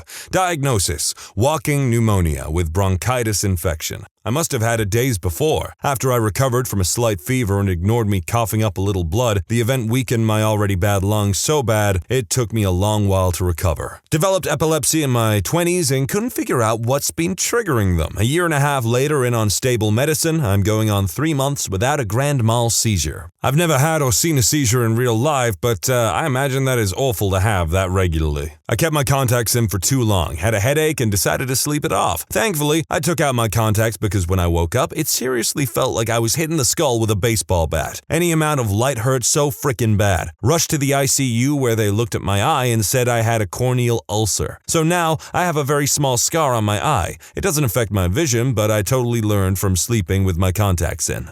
I had recurring back pain for a couple of years. It would be really bad for a couple of days, then it would go away for a few months. Then, last year, it came back and didn't go away. I thought it was some kind of musculoskeletal problem and tried to push through it. When I couldn't breathe or walk without assistance, I went to the ER.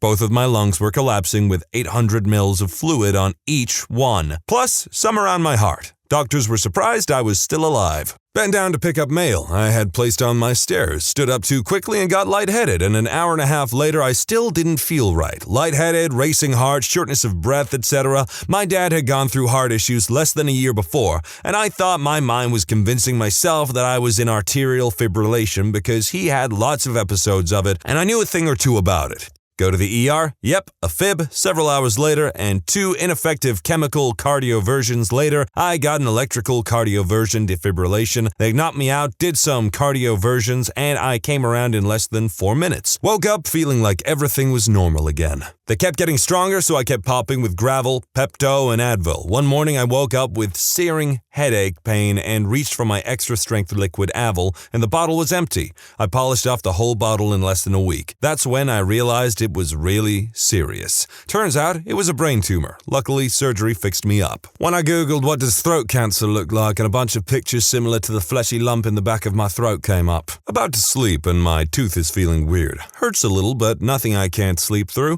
I wake up from a nightmare in a deep sweat, and my jaw is exploding with pain. I stagger out of bed, somewhat delirious, and collapse on my kitchen floor in pure, unadulterated agony. I've had fingers crushed, bones broken, and skin badly burned before, but nothing has ever come close to how bad toothache hurts. My frickin' God, it was the worst time of my entire life. I had a hot pulp, and my dentist said it was the worst they'd ever seen. Had to have an emergency root canal. Look after your teeth. I don't know about the rest of you, but I'm the type of guy that's like, no, I refuse to take an ibuprofen, a painkiller, or what have you if I'm in pain to some degree. It has to be really serious, but consistently. If I have an abscess or something or some kind of tooth pain, then I am just 100% down. Give me the painkillers, please. Level went from, oh damn, this is bad, but I can basically keep it together, to I can no longer give even the slightest appearance that I am okay. That and the EMT buddies I was hanging out with said they were legitimately concerned that I might be dying. Turned out it was a kidney stone. I had been in a minor car accident earlier in the day and hadn't gone to the hospital, so they were concerned that there was internal bleeding or something, and I was going to drop dead from it in front of them. One time I was at work and I felt a touch queasy. No big deal, I'll just sit down and try to eat something. That'll set me right. Nope. I straight fell out of my chair and started flopping around on the floor like a fish. Had a seizure for no reason at all, or none that the doctor could find. Had a killer migraine for weeks and was constantly dizzy, and I doubt I'll ever know why it happened. I had an annoying pain on the right side of my back that moved to the right side under my rib. I knew it was gas. The next morning it was still there. I laid down to move the gas.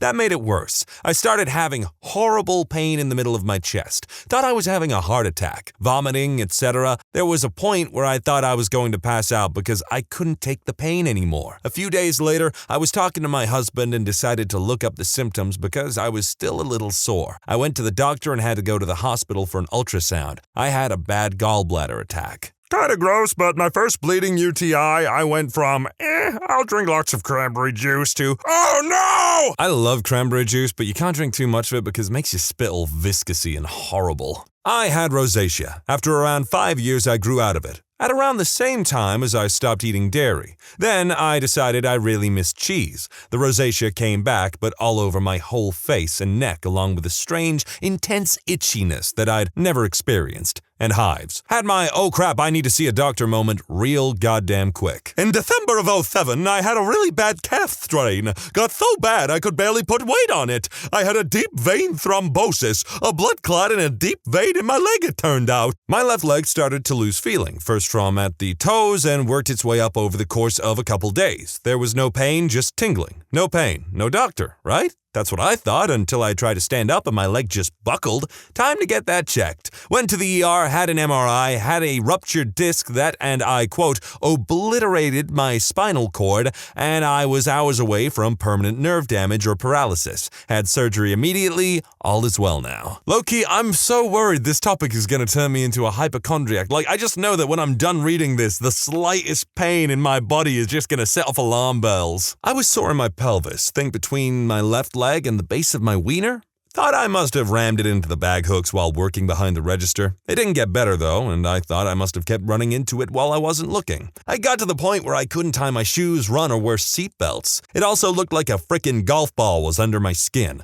I was driving a Del Sol at the time, which was not an ergonomic masterpiece by any stretch of the imagination. It frickin' killed having to sit in that position. Working a clutch and wearing a seatbelt made it worse. I went to the doctor. Eventually, they found out I had a really agitated lymph node that couldn't be relieved. I had recently found out I was PAWS, and that can happen sometimes, even when the numbers look good. I needed surgery to remove it. Turns out it was the size of a robin's egg, which is apparently big for a lymph node. All the rest was swelling. No cancer, no nothing. It was just an agitated lymph node. I've been sick with mono for 2 weeks. I didn't go to the doctor or suspect anything was wrong until I woke up one day and I was jaundiced like crazy. Turned out the monovirus was attacking my liver and affecting enzyme production, making me throw up frequently as well. Got stung by a bee while riding a motorcycle on my way to work. My dad is very allergic and I'm a bit allergic myself, but only very rarely have serious reactions to it. Meh. Half an hour later at work, my bicep was uncharacteristically swole, like Arnie, and the veins in my arm were bright, inflamed, and red. Yep. Supervisor told me to get gone. I tried to find a doctor in the box that wouldn't take all of my savings, and after a bit of driving around with this ridiculous bee-stung arm, got treated. Fun times. I used to fall asleep in class ever since I can remember. Just thought, hey, school is boring. Fast forward, I'm 21 years old and still falling asleep in classes. Anytime I have to drive anywhere over an hour long, I'd have to pull over to take naps. Would fall asleep at work daily and just felt extremely exhausted 24/7. I just thought, hey, this must be what it's like to be an adult. Tired all the time and just wanting to sleep. Bet it'll only get worse from here. Then one day, I fell asleep mid-sentence talking to my boss. I played it off to him like I was sick and just passed out for a moment. Went to the doctors and did some sleep studies. Turns out, I have narcolepsy. I woke up for work on a Friday morning with a tickle in my throat. After work, I traveled to Boston for a pre-planned weekend trip, my throat and tonsils swelling more the entire time. I get home on Sunday not being able to swallow my own saliva without almost crying. I did cry at times. Monday morning, there's a massive blizzard and everything is closed, except a walk-in clinic. I forced my significant other to help me drive through 24-plus inches of snow because it was really unbearable. The doctor there said I had the worst tonsils he's seen in years, and that if it keeps swelling, I should go to the ER. Turns out I had a really bad case of tonsillitis due to undiagnosed mono. Vertigo. Was getting my daughter ready for school when suddenly it felt like I drank a gallon of moonshine and couldn't even stand up. Room spinning, the works. Meclizine is life now. Also, I can't ride simulators or use VR anymore. That kinda sucks. I got earaches a lot. Most of the time, I'm meh about it. Take some Tylenol and go about my life. One time in particular, though, it moved into an ear infection in under 8 hours. I've had ear infections before, but nothing compared to the pain I was feeling that evening. I paced around the room in tears for about 2 hours before giving up and going to urgent care, where I got medication for my ear along with pain medication. I'll never forget the exact moment that the pain medicine kicked in. It was absolute bliss. One night in college, I went to an exceptionally crazy forest party, drank way too much and ended up blacking out. I was obviously extremely hungover and in a lot of pain, so I went home, drank a bunch of water, and slept for a few hours. When I woke up, I had super intense pains in my abdomen, and I chalked it up to it being from my drinking. Fast forward 2 days later, and I'm in too much pain to leave my apartment. Every time I move, it's painful. After 3 days of this, and I go to the campus health center,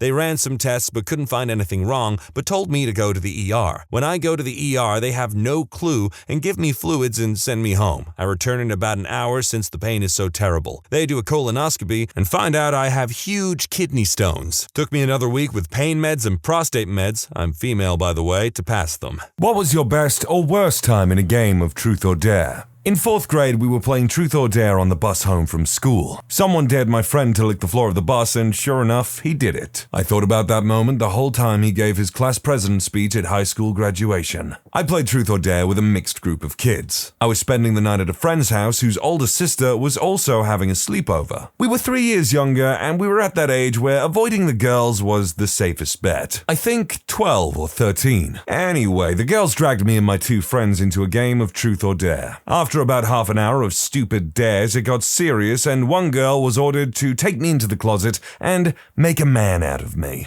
I was terrified and not even too sure what I was in for. The girl took me into the closet, sat down next to me, and held my hand, said we weren't going to do anything, and we just sat there for the next 20 minutes as the game continued on outside. I think she could sense how scared and embarrassed I was. They knocked on the door a few times, but she would scream at them to go away. The entire time we were in there, we talked about how stupid the game was and that she was sorry I got singled out. When we finally left after the others got bored with the game, she explained the whole thing away by saying that she just chickened out. And we talked to each other the whole time. The way she explained it, it didn't even become a thing. And the night was as uneventful as any other night. She saved me loads of shame and embarrassment at an age that would have ruined me. I love her for this, even though I don't know her name. I think this qualifies as both my best and my worst. Damn. Oh, damn, we are wholesome. We are getting wholesome up in here right now. So my friend has a party at his house, and nearly everyone was invited, including my crush at that time. My friend knew I had a crush on her, so when the dare came to me, that SOB dared me to leave for home, and I had to leave. One time in middle school, we're on the school bus and someone proposes to play a game of Truth or Dare. One girl stands up and says, "I'll kiss anyone on this bus except for him," while pointing at me. That was 16 years ago, and I still think about it. 1. Found out my crush had a thing for me. She chose truth. I asked her, "Do you want to go on a date with me?" Silence for a second, then a smile, then a yes. 2. Worse was when my dumb friend fell on me while doing a dare of jumping off the table, resulting in him breaking his ribs and my foot. Oh god, I basically had the exact same experience at a sleepover I had when I was a kid, where my hyperactive friend was jumping around all over the place and he jumped directly on my knee, and I hated him all freaking night. It made it really hard for me to enjoy my birthday gift of SSX on tour for the PS2. Although I actually wanted it on GameCube because you could play as Mario, Peach, and Luigi, I think, as exclusive characters for the GameCube version, but beggars can't be choosers, so whatever. I thought that was just cool at the time when I was a kid. Video game crossovers. I was at a summer camp and we would all join with small groups that we would meet with in the morning after breakfast to help plan out the days. On the 3rd or maybe 4th day, we were all getting pretty close and decided to play a game of truth or dare. Our group met down by the lake and we were all sitting with our feet in the water, and someone was dared to catch a minnow with a net. Nothing crazy or anything. However, immediately after the minnow was caught, it was my turn, and I chose dare, admittedly, because I was hoping my friend would ask me to kiss my crush, who was also in our small group. Instead, being the little turd that he was, he dared me to eat the minnow, and seeking the approval of my peers, I did it and swallowed the minnow whole with my hot cocoa. If eating a live minnow wasn't bad enough, a couple rounds go by and my crush is dared to kiss me, to which she replied, "Ew, I'm not kissing minnow boy." That became my nickname for the next week and a half. I never got the kiss, to say the least, and I still wonder to this day if that's what gave me the tapeworm that they found a year later. I don't know what it is about that story, but for some reason it just sounds so goddamn real to me. New Year's Eve 1995. I was dared to kiss a guy that all my friends were crushing on, and I really wasn't. I smooched his lips and everyone was like, "That wasn't a kiss." So I went in deep and hard for a second one. I was 14 and he was 16. We've been together ever since. He followed me to college. I followed him out of state for work. We moved back home at 25 and 27, got married. Here we are in 2021, still together. It's so bizarre. Well, goddamn. Lady, I'm gonna need you to recreate that kiss because I gotta know what kind of voodoo magic you put into that to get that boy to batten down the hatches at the age of 16. I was around 14 and a girl from my school hosted a class party. I had hit puberty really early and looked pretty mature for my age, which came with getting a lot of attention from older guys, which made a lot of my peers assume that I had some experience and extra confidence. We played truth or dare and I was dared to kiss this boy in my class who hadn't hit puberty, had braces, and generally didn't match my maturing. I think he expected me to refuse, but I had actually been crushing on him and found him really cute, including that I hadn't actually kissed anyone before, despite what everyone believed. We both leaned in on all fours from opposite sides, and I could see the huge and boyish smile that formed on him, and it felt really safe and comfortable, and to this day, I'm glad that was my first kiss. So we had a group date thing and someone dared the entire group of like 8 people to share their kinks, and eventually someone said scat, and as I guessed it, party was over. We used one of those apps that gives you a question or dare randomly, and one person got the dare to hug the person to her right, me, and refused. I was playing with my 2 best friends and would really have liked a hug. I'm sorry to say, my friend, but clearly you were not hug-worthy that day. I was at a friend's birthday party. We were playing Truth or Dare. When it was my turn, I got dared to kiss this guy. He was my best friend's crush. I looked over to her and she hinted that it was okay. A few rounds later, it was the guy's turn. He got dared to kiss the girl opposite him. It was me.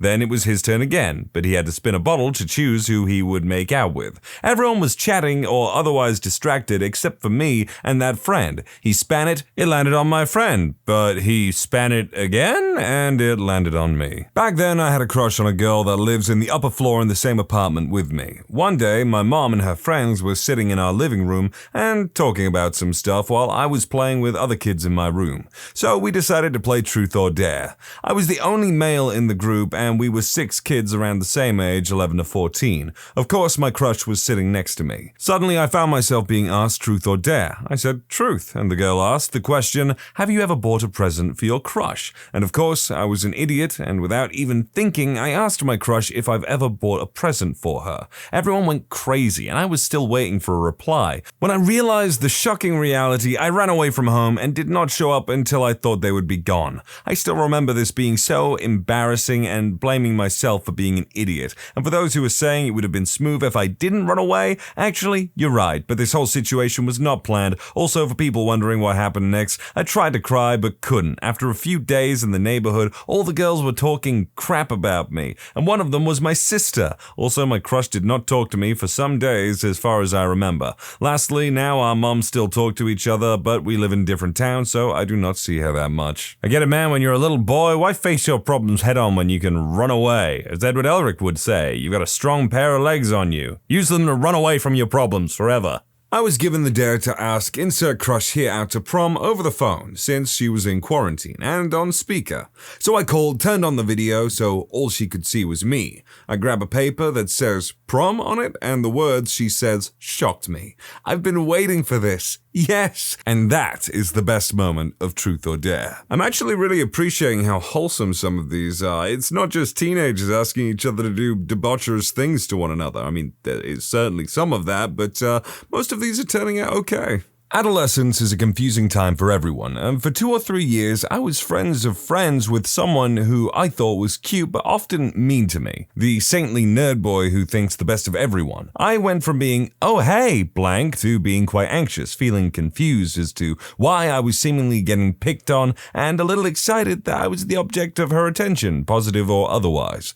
Time passes, and she ends up at a party where Truth or Dare is played, and maybe it's just 6 of us or fewer, but none of our common friends are there. We're asked to make out, seemingly to make me squirm, and it's only then that I find out I know nothing about the world and that flirting or being a little interested in someone takes many forms. I wouldn't see her many times after that, but the flipped switch in self and social awareness was appreciated, not to mention the making out part. A year ago, there was this party with friends, half boys, half girls, and we were extremely bored and decided to play Truth or Dare with this random app. And at first, the dares were just eat a banana with, pickle juice, and then it got real spicy with hug a girl or like hold hands for 5 minutes, which I wasn't expecting. I got the lightly kiss, and it was my crush, so someone had a good night. The time I was dared $200 to jump off my roof. Ow, $200 and a couple of broken arms later? I was rich and popular. The best game of Truth or Dare from high school ended up with one of my female friends wrapped up like a mummy in toilet paper. My best friend having a silly-looking face drawn on his chest and stomach. I had to eat a tablespoon of some gross concoction of condiments in that person's fridge, and I think one person had to stand on their head for as long as they could. Those are all the ones that are really memorable to me. The best time was me, male, 8th grade, playing Truth or Dare on the train home, except I wasn't playing. I was just doing my homework, sitting with all my friends. It was like 7 girls and 2 dudes, and normally we'd play Truth or Dare, and we've pretty much all kissed each other at that point. One of my friends, however, had an older sister, 2 grades above us, and her sister's friend was my crush.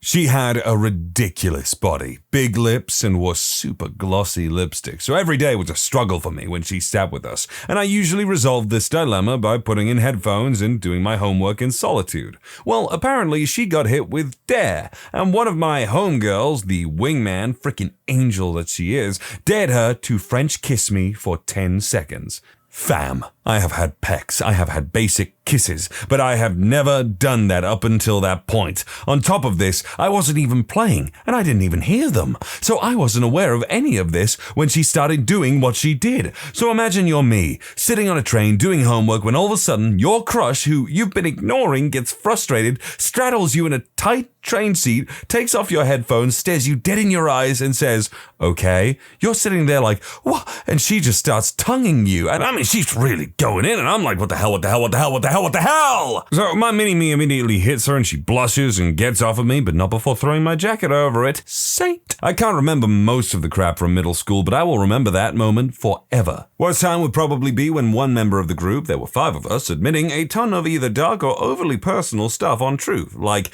you don't have to specify the gross SX thing you did or what illegal substances you have experience with. You can omit information that doesn't doesn't make the night better for anyone. Worst, and I carry this almost 30 years, back when I was 12 or 11 years old, someone dared me to dance with a girl. I was so freaked out that I rejected. Later, that party, the girl asked me to dance, slow dance, and somehow I accepted. And that guy just screamed and clapped, "Well done!" I must say, he didn't mean any harm. Again, I freaked out, my shyness level skyrocketed, and I aborted the dance again. Since then, I didn't dance with girls, even had some hard times talking to girls romantically. And the next slow was with my newlywed wife and our wedding some 20 to 25 years later. I was dared to be hit over the head with a Coke bottle, one of those glass ones. Got a concussion. That's stupid. That's a stupid dare. The only kind of person that would make that dare to you is someone that actively hates you.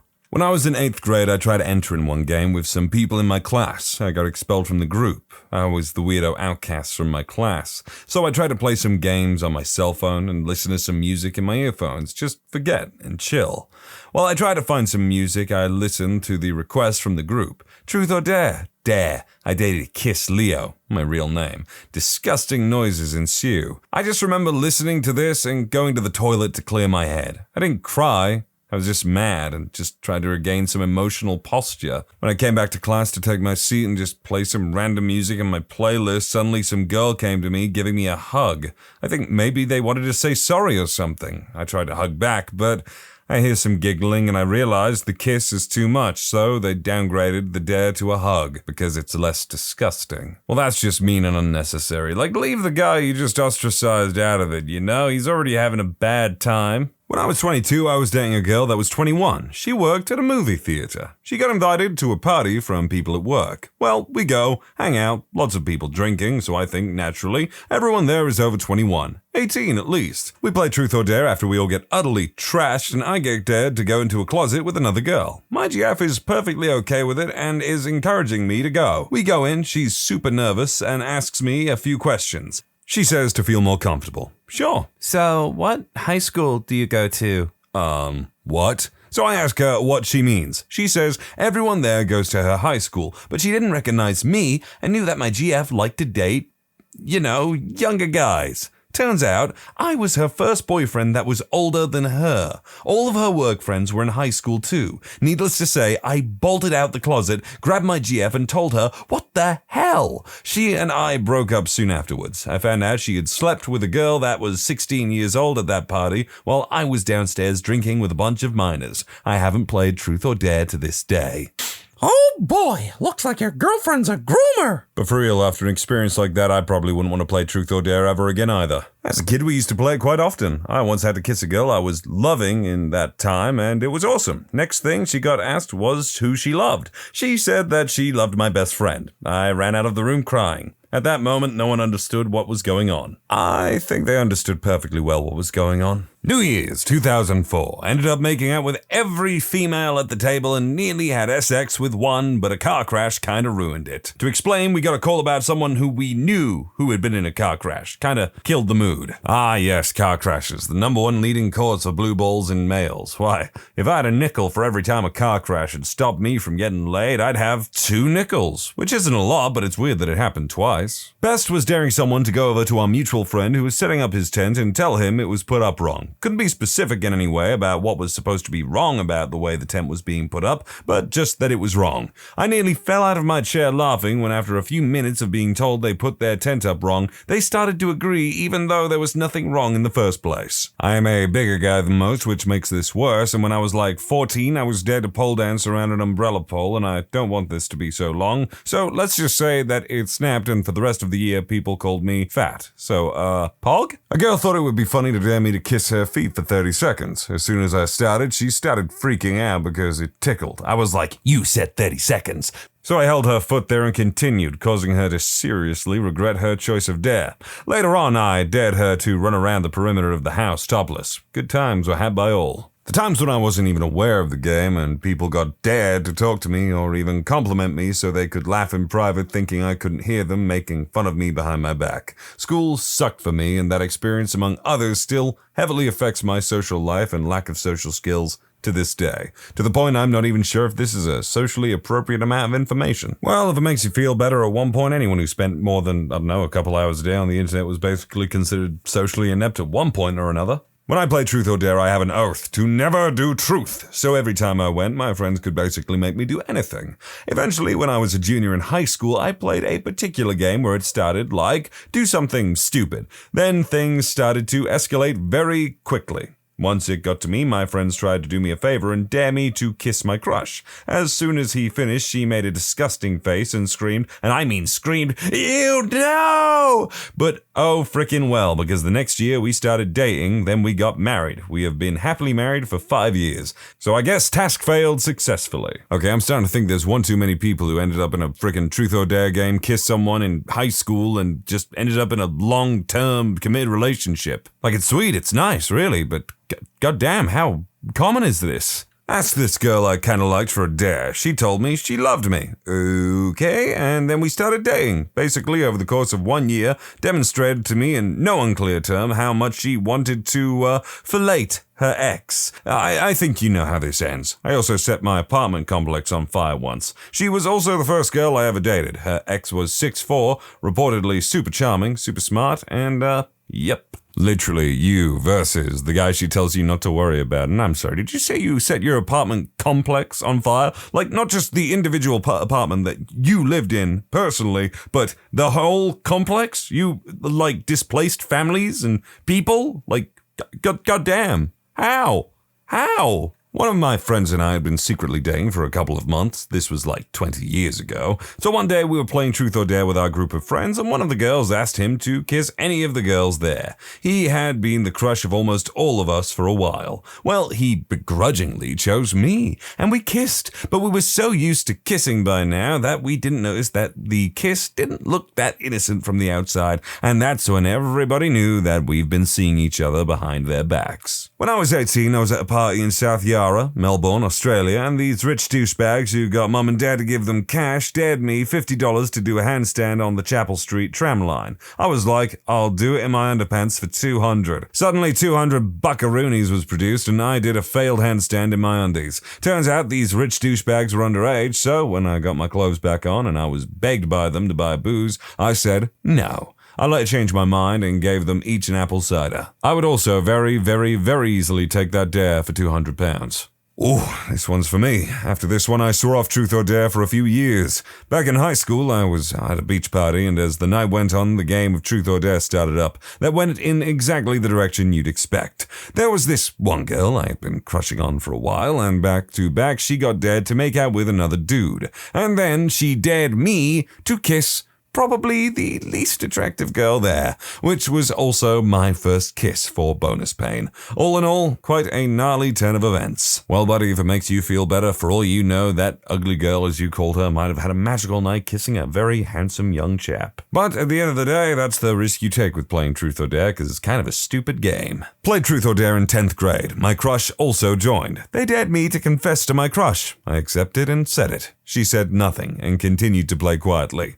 My friends wanted me to be heartbroken. Yeah, not really good friends. They asked her to answer my confession. She chose truth, and she said yes to my confession. Best moment? No. Turns out she just wanted to know if her crush was interested in her. Not a good idea, I say. I dated her for 3 months before I figured it out, and her crush didn't love her back. So, worst moment for both of us? What's the worst thing that's happened at your family gathering? Grandma died sitting on the couch while we all thought she was sleeping. So we went on with dinner. We all ate, drank, and were merry until the wee hours of the morning when somebody tried to wake her up. Nobody knew what to think about the fact we partied next to Grandma's corpse for like 6 hours. Oh, I think I'd feel awful. Like maybe with time, that would heal it a bit, maybe be a little bit funny to some degree, but that's still kind of grim.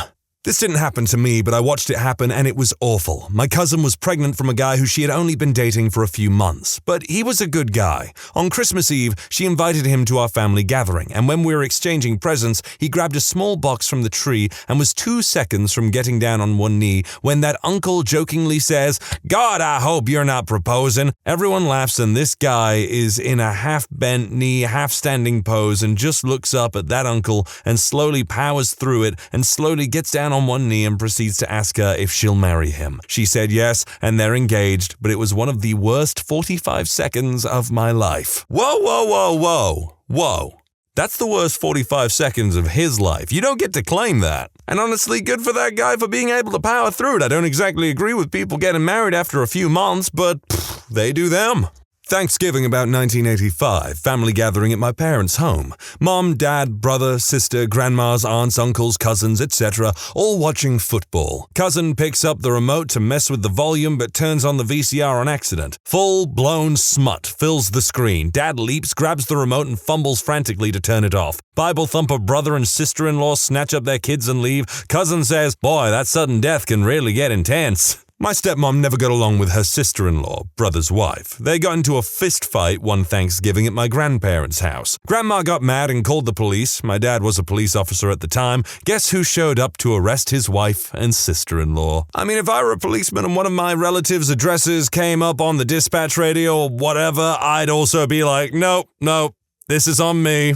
I'm taking care of it. Great-grandma's funeral in Arkansas. I have some distant third cousin named Stormy. Again, this is in Arkansas. And we're all gathered around the grave, and as the preacher starts to lead us in prayer, you hear this awful noise. Everyone turns to look, and there is Stormy, swinging an armadillo around his head by the tail. One of my other cousins got him to put the armadillo down so we could finish the service, but I don't recall ever having seen him at another family gathering since then. Yes, Stormy is male. He was about 19 at the time. Yes, the armadillo was alive. Apparently it had a nest or was taking a nap. I don't know what armadillos do in their spare time. Under a nearby bush, sounded kind of like a cat rejecting the advances of an unwanted lover. To quote Hank Hill, that boy ain't right. My grandmother tried to self-delete herself in the front yard because my mother wouldn't let me and my siblings, 6, 4, and 2, ride sitting on the back hood of my uncle's classic convertible during their neighborhood 4th of July parade. She was angry that no one would be able to see our outfits if we were seated inside the car, and while trying to delete herself, accidentally grazed my grandpa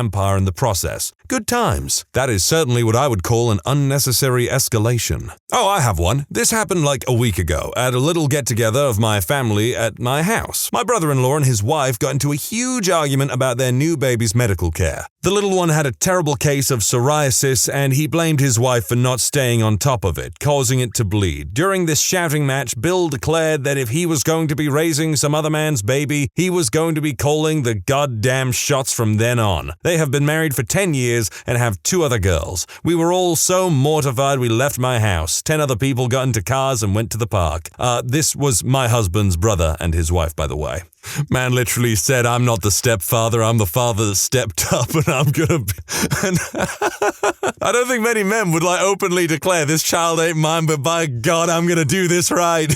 Proposed to my girlfriend at my birthday party and she said no, then told me she had been cheating on me. This was post-cake. They always stick around for cake, mate. During Christmas, with the family, we discovered the hard way that my little sister, who was 3 years old, was prone to cerebral seizures. Everyone was freaking out while my little sister was blue and foaming at the mouth. Aunts, uncles, and dads start arguing over my grandfather's possessions after his passing in his house after his funeral. Lots of yelling, pushing, get the F outs that day. Eventually pulled my dad out of the house in an effort to save the family. They never recovered. My uncle passed away without ever speaking with my dad again, and the others speak a bit to each other, but we haven't had any family events. It's been 3 years. Christmas at my auntie's house with my whole extended family on my dad's side, and their pets. In particular, these 2 dogs, one of which was very fond of the other, and this dog decided he wanted to have his way with the smaller, uninterested dog. Long story short, the large dog busted a nut all over the kitchen floor, leaving a huge mess that we had to clean up before eating our dinner. That is a bad dog.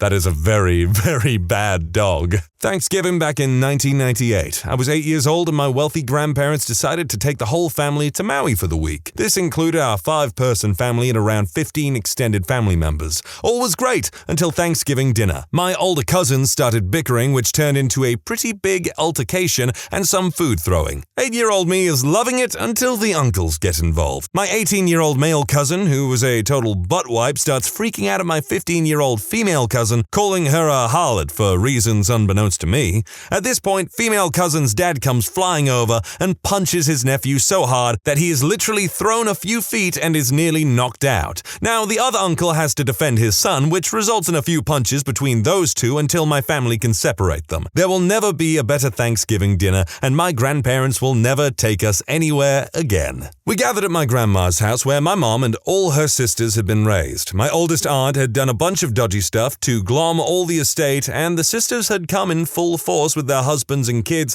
to try and talk sense into her. It did not work. They should have lawyered up, but this was the 60s. Hell, I don't know why they were all so weak. All of us cousins had been kicked out while the grown-ups argued. I was just a little kid, and I went to get a glass of water. She had put locks on the cupboards. Mean aunt came in and slapped me across the face so hard I was staggered. I did not get water. One of my older cousins found me crying and took me to town, riding on his shoulders part of the way to buy me a soda at the drugstore and a few toys. Many years later, my mom told me mean aunt most likely poisoned grandma, and it seems true. What you have there, my friend, is a classic Disney evil aunt. I'm picturing the lady from the goddamn Rescuers, you know, the one with the red hair and the crocodiles. That's the kind of lady that sounds like. My mother-in-law's boyfriend randomly out of nowhere just says, "In case anyone was wondering, I'm against gay marriage." My mother-in-law, to her credit, looks at him and just said, "Did anyone ask?" It was an awkward couple of minutes. My alcoholic uncle got so drunk at his own daughter's wedding that he urinated on the wedding cake in front of half the wedding party. He quit drinking after that. Relatives showing off their weird-looking baby and people trying not to say anything awful about it. Being one of the first to greet them and thus having no warning, all I could come up with was,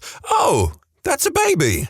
I guess no blood was spilled, but I felt like dirt afterwards. I once, without thinking, just openly said that I thought it was weird that people hang up pictures of ultrasounds in front of my friend who was doing just that, and I got a lot of words thrown at me.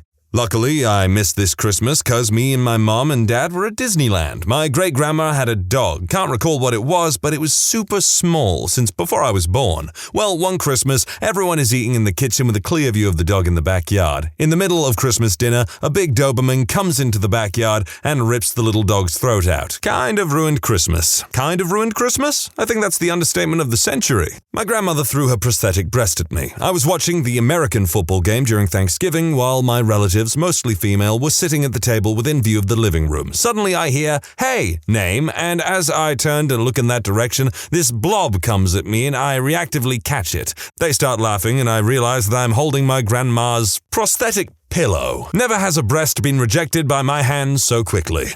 We had a huge family dinner at a very fancy restaurant. My great-aunt decided to move a very fancy pot of flowers with some peacock feathers stuck in it out of the way. In this case, out of the way meant right above the candles. It turns out the peacock feathers burn incredibly fast and produces a lot of smoke. The whole restaurant had to be evacuated. To be honest, it wasn't really that bad. The dinner had been incredibly boring. 14-year-old me certainly thought the fire made things a lot more interesting. This one day we woke up in a relative's house after a gathering night. We found the morning water tasted weird, so my cousin and host checked the water tank. The rat was floating there. Everyone in his house headed to the hospital instantly. I'd be doing the same thing. Well, we have a family reunion annually in Virginia for some distant relatives on my mom's side. No one in my immediate family has attended until about 7 years ago when my mother started driving my grandma to the reunion. Dad says that we could make it a family trip, but Mom brushed the idea off. My parents divorced 5 years ago, and the next year my mom somehow cons me into attending the reunion with her and her new boyfriend. Everyone at the reunion already knew her boyfriend. Turns out she had been taking him up to our family reunion for the last few years with my grandma. I'm starting to believe my grandma never cared for my dad all that much. My grandma was staying over with us at my parents' house on Christmas Eve. The evening went great and everyone was happy. Right as everyone's going to bed, my grandma starts throwing up in her bed, saying she feels horrible, but she doesn't want us to call an ambulance because she doesn't want to trouble anyone on Christmas Eve. She's like the epitome of a sweet old lady. My parents call an ambulance anyway, and good thing because it turns out she was having a heart attack. She lived, ended up having a quadruple bypass, followed by a full recovery, our Christmas miracle. She's still alive and kicking and still smart as a whip. I miss my grandmother. Introduced to a distant cousin for the first time who was a 10. She was beautiful, and I was told that she was deaf. I had never met a deaf person. We were both 15 years old. I shook her hand and said to my brother who was standing next to me, "She's a babe." She started to laugh. "I read lips," she said. Singing Sweet Home Alabama all summer long. We're celebrating an uncle's birthday and we realized about 15 minutes into it that grandma died. Everyone lost their mind because she was 75 and seemed fine 10 minutes before. Died of a massive brain aneurysm. Whole family was devastated and I still took some cake. This happened just a couple of months ago. My wife is pregnant and we were a few months in. We had gone to the doctor to find out the gender and we were throwing a family party to deliver the news. Her family is very well off and very large. I'm talking 50 people within a 5-block radius to her grandparents' house. My side of the family is super small, just my mom, stepfather, and aunt come to the party. So I supplemented my side with some of our mutual couple friends. About an hour into the party, we had everyone go outside for the reveal. We prepared these poppers filled with confetti, either blue for male or pink for female, for the announcement. I thought it would be hilarious to make one filled with the opposite color, but my wife said no. Anyways, everyone gets a popper, lines up on either side of the driveway. 3, 2, 1.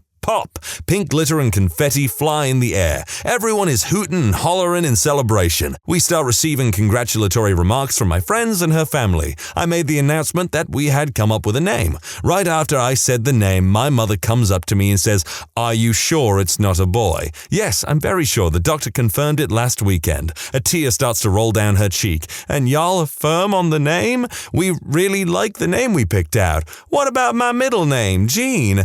I'll get my wife, but I think we're pretty set on the name we picked out." She left shortly after that exchange without saying goodbye. Apparently, right after the pop, she turned to my friend who had just gotten her PhD and asked how reliable those sonograms are at determining the gender of the child. She gave us the cold shoulder for the next 3 months and has a collection of boy names ready just in case 3 doctors and a handful of nurses are wrong about us having a baby girl in December. Some people just utterly hate being wrong. Christmas dinner. Grandpa picked up something at the store that wasn't what Grandma asked for. Grandma threw frozen chicken at Grandpa's head. Grandpa ducked. Chicken hit glass patio door, shattering it. Police were called. Children were quickly taken and driven home. And Grandma wonders why most of the family doesn't make much of an effort to stay in touch. My brother throwing a temper tantrum at age 30. It has been pretty common for him to blow up about little crap all his life. It was his youngest daughter's 2nd birthday, and he was in a really bad mood all day, even though our mum and his wife had taken care of everything. It came to a head when it was about time to do the cake. It was kind of a tall cake with a carousel on top.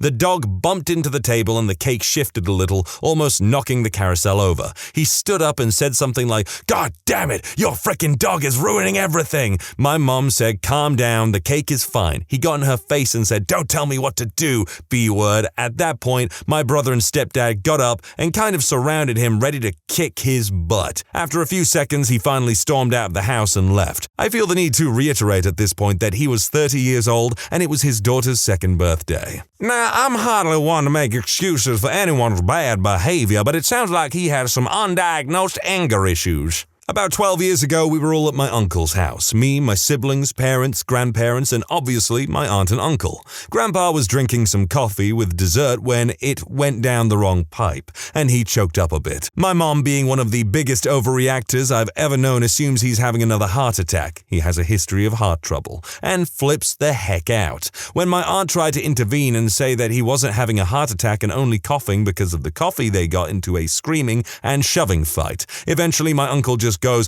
"Get the hell out of my house, get the hell out right now." 10 minutes later, we're all in a car and out of there. Up until last year, they cut off all contact with my aunt and uncle, and fairly recently, they've talked to them, added them on Facebook, invited them to events, etc. Our worst family story happened at my aunt's wedding. My aunt, a white lady, was marrying a Korean-American man whose parents really wanted him to marry a Korean woman. During their entire engagement, his parents would invite random Korean women over for dinner to try and sway him. Eventually, they seemed to get over the fact that he was definitely going to be marrying a white girl. On the wedding day, his parents seemed politely resigned to the situation. His father actually even danced with my aunt at the reception, so we were all relieved. After dancing, his father approached the mic, and we all expected him to give a toast about how my aunt was so great that he overcame his prejudice or something. Instead, he said in his thick Korean accent, "This is abomination, like German Shepherd mating with Poodle." My aunt ran out of the room crying, and my grandfather casually walked up and punched him in the face in front of 200 wedding guests. course, people cheered. I know this dude was Korean, and Khan Susanusamphone is Laotian, but I can totally imagine that happening if Bobby and Khan Jr. from King of the Hill got married. Well, it was a series of events, but it all came to a head at my grandfather's funeral. However, I'll attempt to make this as short as possible. So, a number of years back, my grandfather had a stroke. No one knew it was a stroke till 2 or 3 years later while he was refurbishing his 32 Chevy, which he treated better than his family. Eventually, he started to deteriorate and can no longer care for himself, and my grandmother can no longer do it by herself. In comes my brother, who closes down the business he just opened in order to be his full-time caregiver. I helped him as much as I could, but I lived 4 hours away at the time finishing up college. Occasionally, his brother and sister would come to visit, but for no more than 20 minutes before they had to scurry out the door for important business, all the while telling him how much they loved him. Eventually, he passed away in a peaceful manner, surrounded by my family. I'm still away at this point, and reconciles with them for all the crap he had to put them through. In comes his siblings, who, once again, shriek like banshees while mourning his death as if they had done everything to care for him. They did not. However, my grandfather said I took care of him more often than they did, and I was a full-time student who lived 4 hours away. Then comes the wake, or open casket viewing for those who may not know, where his family puts on a show for everyone to show their love in a public setting. Eventually, things slow down and my grandmother thinks it would be nice to share our fond memories of him with those who have gathered to show their support,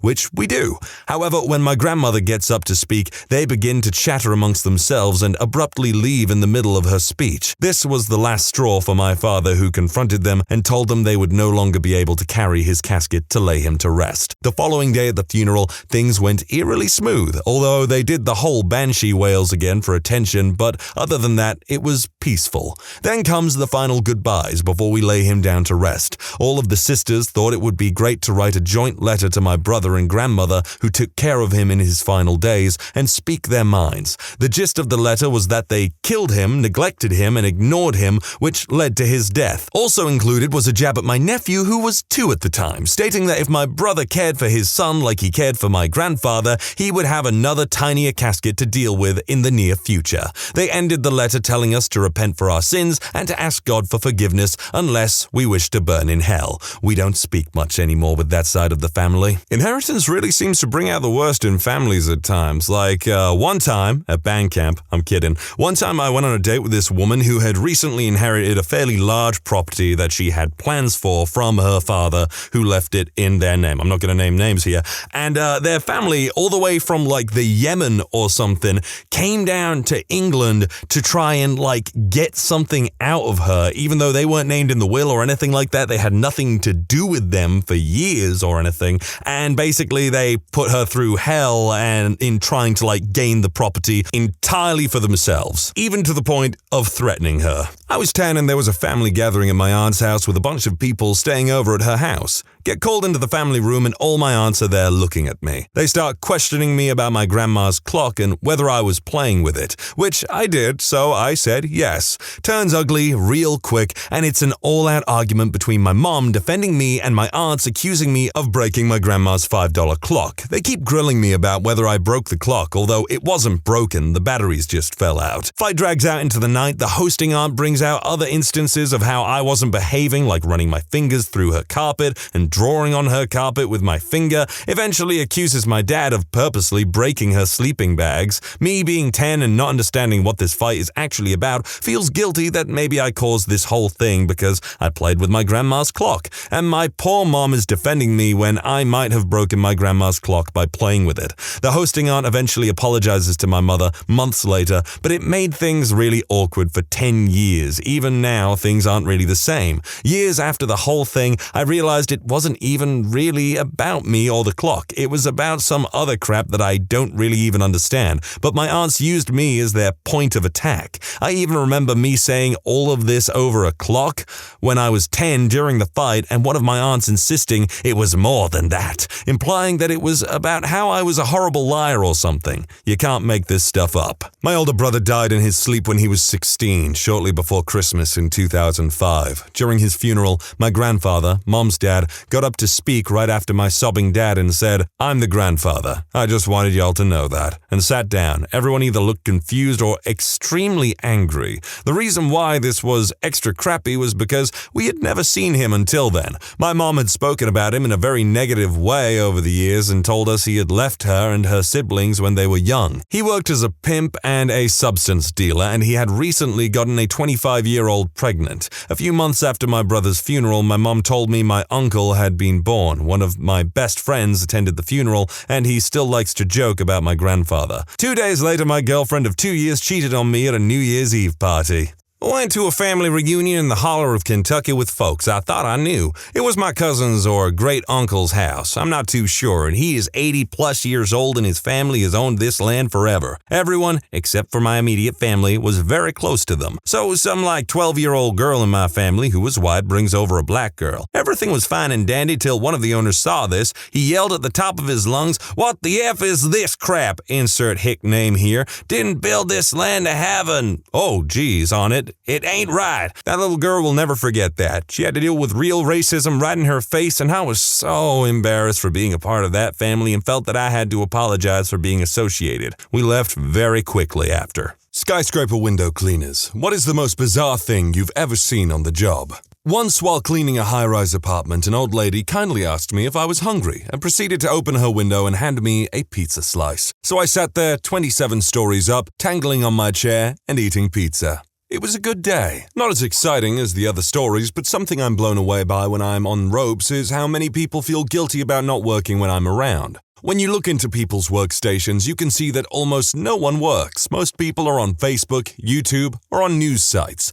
But the second they notice me outside of the window, they quickly switch to an Excel spreadsheet. Like they think I'm some kind of productivity spy about to rat them out to management. Keep cruising the internet, people, don't mind me. And also, pointing to the window and saying, "You missed a spot," isn't funny. F you. I've been a rope access window cleaner for a couple of years and have seen my fair share of weirdness. A couple incidences that strike out are a young couple having fun that invited me to join, an apartment in a ritzy building completely empty other than a table with several sheets of freshly printed uncut $100 bills, a real goddamn mummy sarcophagus. Been offered several doobies, hits, and various adult beverages while hanging off the side of a building. Animals were always my favorite though. Cats and puppies lose their minds seeing you outside their window and will happily chase your mop and squeegee while you work. Always brighten the day. Another memorable moment was causing a mild panic in the dining room of a local retirement home dementia ward. We felt bad and went as quickly as we could, but the nurses laughing their butts off as they tried to contain the pandemonium made us feel slightly better. Not a skyscraper window washer, but was a janitor who had to wash the windows in a 6-story building as part of my job. So I used a mix of ladders and rappelling down from the roof with a harness to clean the windows outside. One day I was washing the outside windows on the executive floor where all the bosses and higher-up employees had their offices. I was done with one window, so I moved to the next window and looked in and saw the CEO of the company snorting something in his office with the door locked and the lights off. He looked up and saw me in the window, and we made an uncomfortable eye contact for about 15 seconds. Then I just pretended I saw nothing and kept washing the windows. Never spoke a word about it to him or anyone in the office, but the last day I worked there, he gave me a farewell card with $200 in it and a free solar-powered portable phone charger that the company produced and sold. Hey, is this Riley Freeman in the future? Because this guy said no snitching. One time in college, I answered a help wanted ad for a window cleaner. I thought it was going to be one of those high-rise jobs. Instead, when I showed up to the interview, it was some disheveled-looking guy in a parking lot. I spent the day with him going from house to house, cleaning people's windows. He told me to pretend I was his nephew, and he kept introducing me to customers that way. Then, when we're cleaning windows, he kept telling me his fantasies of getting with housewives. It was super weird. Plus, he chewed tobacco and while driving would spit the juice between his legs onto the floor of his ratty truck. Then, at the end of the day, he told me it was just an audition and tried not to pay me. One of the strangest days of my life. I am a window cleaner, but not high-rise. The thing I can never understand is when I see lip prints where people have kissed the glass in public buildings. People, if you saw what I clean off of those every week, you would never touch the glass, especially not with your lips. Since a lot of people are asking when the glass is super dirty, it's usually grease, old condiments, bird poop, salt from the sidewalk, and a lot of the time I can't even tell what it is, I just know it looks and smells bad. My uncle is a former window cleaner, and he said his most memorable moments were when he lived and worked in Rotorua, which at the time was the crime capital of New Zealand.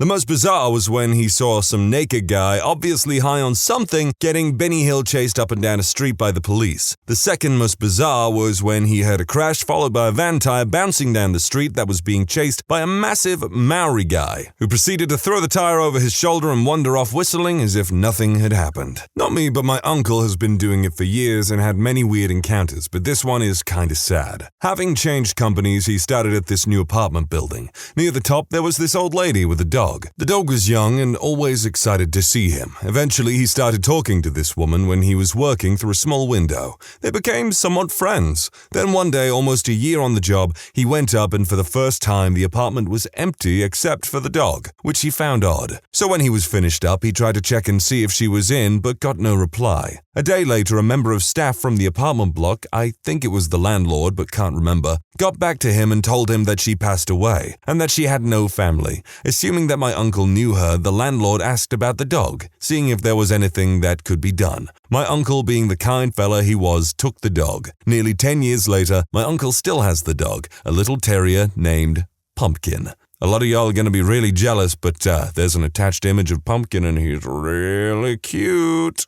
Well, I was watching the outside of the window at the group home I work at. State was coming by later that week and I was super bored. I walk up to one of my dude's bedroom windows to wash it off and apparently he hears me outside somehow, even though he had his radio turned up to about 9,000 like he always does. He rips up his blinds, totes naked and starts slapping himself repeatedly in the forehead and screaming. This was pretty normal for him, but it's definitely the strangest thing I've ever seen so far in my life while washing a window. What I got was a lot of flirting. I don't know if the pane of glass gave them a sense of safety or if a lot of office chicks are just bored or if our red overalls were particularly fetching, but something brought out the bachelorette instinct. Notes pressed against the glass, pretend lesbian performances, you name it. Only seemed to happen when there was a group of ladies though. My grandfather met my grandma while working as a window washer. He put his phone number right up against the glass of her office and hoped she wrote it down. She did, and called, and they've been married for 60 years. That is quite sweet. I wasn't expecting a story like that in here. My ex was a high-rise window cleaner and he always talked about the crazy things women did. It seems like the glass gives them a sense of security and they do things that I don't think they'd do if that glass wasn't there. Women flashing and pressing their chest against the glass, mooning and pressing their butt cheeks on the glass, writing their phone number and pressing it against the glass. There was one point where we were engaged and he would hold his finger up and point to his ring. It didn't seem to stop some of the women. In fact, it made some of them try harder, he said. He did say the hardest for him were the children's hospitals and when he'd clean the windows of the very sick children. This company did do the dress up as superheroes thing while they cleaned the windows, which made it fun for the kids, but he said it was still heartbreaking for them. I was in King's Cross in Sydney about 15 years ago when I finished my drop and landed on a lower roof. I witnessed a working girl giving a guy in a wheelchair, service. He looked at me and gave me a thumbs up, nearly fell over laughing. Window cleaner here. I have a few stories of cleaning high-rises that still make me chuckle. 1. My coworker, who no longer works there, always used to crap his pants, like had an issue, but never took care of it medically. I don't know, but it was always a joke. One day after lunch, we were strapping up to go over the site, and he turns to me and says, "Dude, how quickly do you think we can get this drop done?" Me, it's only a 7-story, so maybe 30 minutes or so? Why? Him, all right, let's go. It was a goofy edge, so sometimes we would hand each other our buckets of water. The second I handed him his water, he screams into my face, "God damn it!" What I witnessed next was probably the quickest descent I've ever seen as he's cursing the entire way down the rope. Absolute hilarity for clarification. Yes, he indeed crapped himself.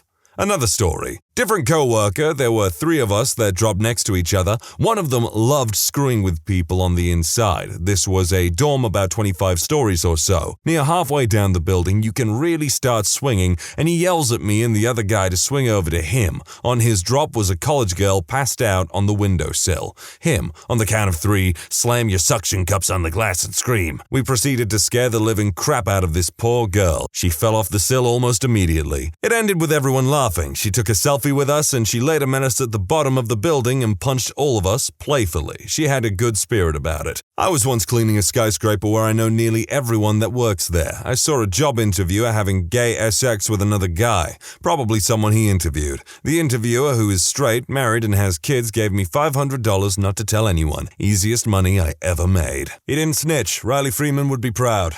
My uncle has been doing this job for over 20 years, so I've heard a few weird stories from him. 1. A woman filming smut. 2. A sign on a window asking them not to clean the bathroom window. Obviously, not knowing which window was to what room, they went about their jobs. The bathroom had skinned rabbits hung up. 3. A hoarder whose windows were slowly being hidden by the years of collections. 4. A famous footballer who was not with his wife. Not long after this, the company were asked to sign NDAs. 5. What looked like a murder scene. Uncle reported it, but was later told it was fake blood for a TV show that was filming there. His favorite, number 6, a dog breeder. Okay, breeder might not be the right word. Someone who had 2 litters, and every 4 weeks he went back to clean the building and got to see the pups growing up. When he went back there, and they were roughly 12 weeks, there was 1 pup left. He asked for her, and now he's got a Rottie called Holly. There was a point where I was thinking to myself, I bet this is just going to be repeatedly, I saw 2 people getting it on, but you know what, that's actually been pretty scarce. I don't clean windows, but I work from scaffolding and do rope access work on high-rises and skyscrapers in New York City all the time. It's not that often I see something bizarre, and I'll see into hundreds of apartments a year, so I honestly feel many of the posts in here are made up. Sure, you occasionally see the caught-off-guard tenant, but if you do see someone, they usually just wave and shut their curtains/blinds.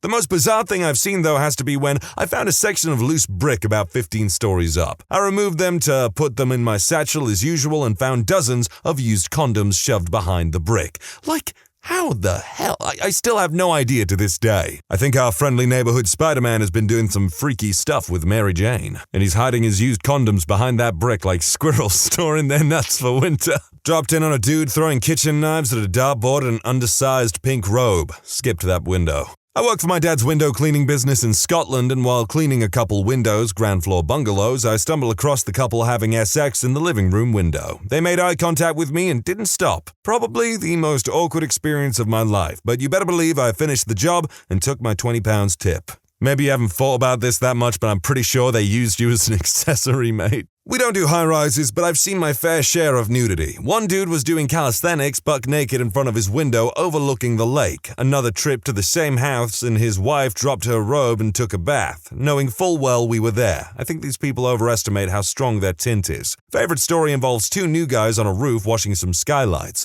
I'm on the ground having a chat with the homeowner when I get a text that says, "We can see someone in the shower. Great chest." I thought, weird, I'm talking to the wife right now. Who are they looking at? A few minutes later, and her heavy-set husband comes outside with wet hair. There's also the time I took a dump in the backyard of an NHL player's house, but that's a bit off topic. When I used to work as a window cleaner for a building in West Hollywood, I would often see lots of famous people in the building. Not mega famous people, but kind of well-known actors and such. One day I was just cleaning the window as normal. This particular window had the blinds down while I was cleaning. One side of the blinds broke down and I saw a celebrity licking his dog's junk. I can't erase that image. It wasn't a high-rise, but I used to be a residential window washer, and sometimes clients would want the inside cleaned in addition to the outside. First worst was a morbidly obese man who was living at home, I believe on hospice care, but definitely at least with a full-time nurse. The man chain-smoked inside his house non-stop. When we cleaned the inside, the water was yellow coming off the glass. Second was the home of the city's university president, absolutely disgusting. We would find old dog crap lying around, walked into their kitchen, dishes were everywhere,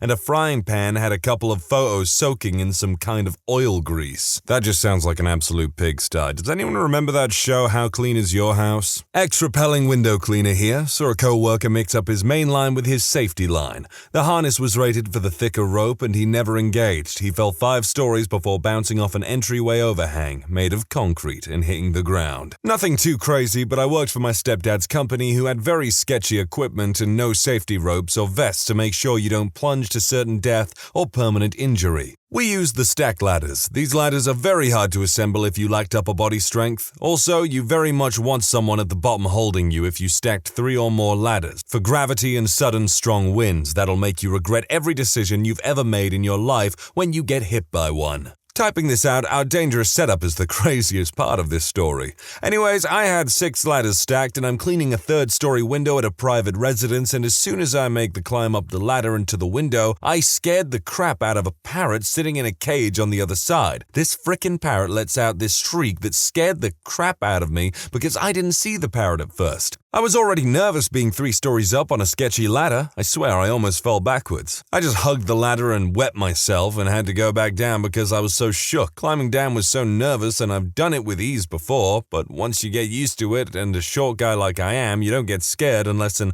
unexpected parrot frickin' screams at you. My opa was a window washer. 2 things stand out. Once, he helped the police find a robber who was hiding. My opa had a bird's eye view. Another was when he saved a nurse in a psych ward who had been taken hostage by a patient. Dude had locked himself inside a room with her, and my opa had the master key. He went in and tackled the guy. Both times were back before the platforms. He'd hang outside of the windows with a leather belt that attached to a hook on the outside of both sides of the window. Well, your opa sounds like a pretty good guy. My buddy is a window cleaner over here in Philly, and last week on the job he was cleaning the windows, and a flock of birds started to attack him. He fell off of the platform, dangled there hanging from his safety harness, and fought back with his squeegee as a weapon. Not window washing related, but I feel like this story goes along the type of glimpsing into windows vibe that you're looking for. My wife and I moved into our apartment about 5 years ago, and pretty shortly afterward, a house was built right across the alley from us. No big deal, it's kind of a developing suburb, whatever. It was cool watching a house go up from an empty lot over the course of however many months. Well, the house was built, and then a year went by, and there were never any people around. Never a car in the driveway, never kids running around, or any sign that anybody was moving in. But there were always lights on.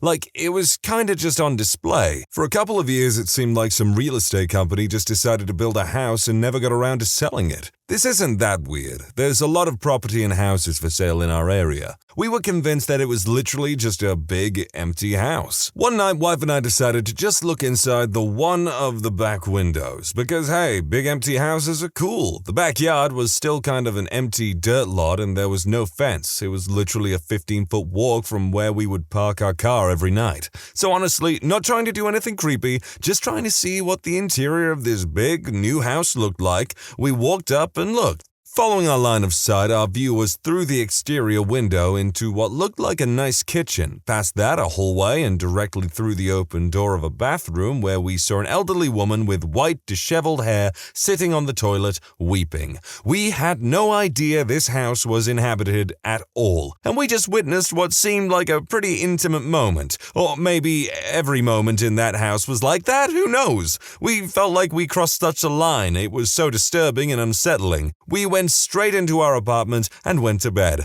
The house is still there. We have no idea who actually lives there. Top 5 of one of the weirdest, most uncomfortable moments of my life. Honestly, if that were me, the next day I would have knocked on the door, explained that I had no idea someone lived there, and just, seen if the lady needed anything or if something was wrong. And yeah, I know, it's not a window cleaning story, but I thought it was kind of funny. I worked as a commercial window cleaner for 2 years in the 90s, and one of my many window cleans involved cleaning the air traffic control tower glass. The controller had to visually identify the planes as they talked to the pilots. Anyway, after one of my not-so-good window washing efforts, the controller wrongfully identified an aircraft through his window and refused a passenger plane access to the runway. This cost many thousands in extra fuel and delayed several flights for the day. I lost my job and my employer lost the contract, all because of that damn middle bit of the window. Not only did you ruin your own day, but you also ruined the day of many other people. My God, what a catastrophic event to come from poorly cleaning a window. I'm not even sure if that's true though, because I'm pretty sure you have like codes and stuff you have access to get onto like airfields or strips or something like that, because I've flown a plane and I'm pretty sure I remember the pilot, the main pilot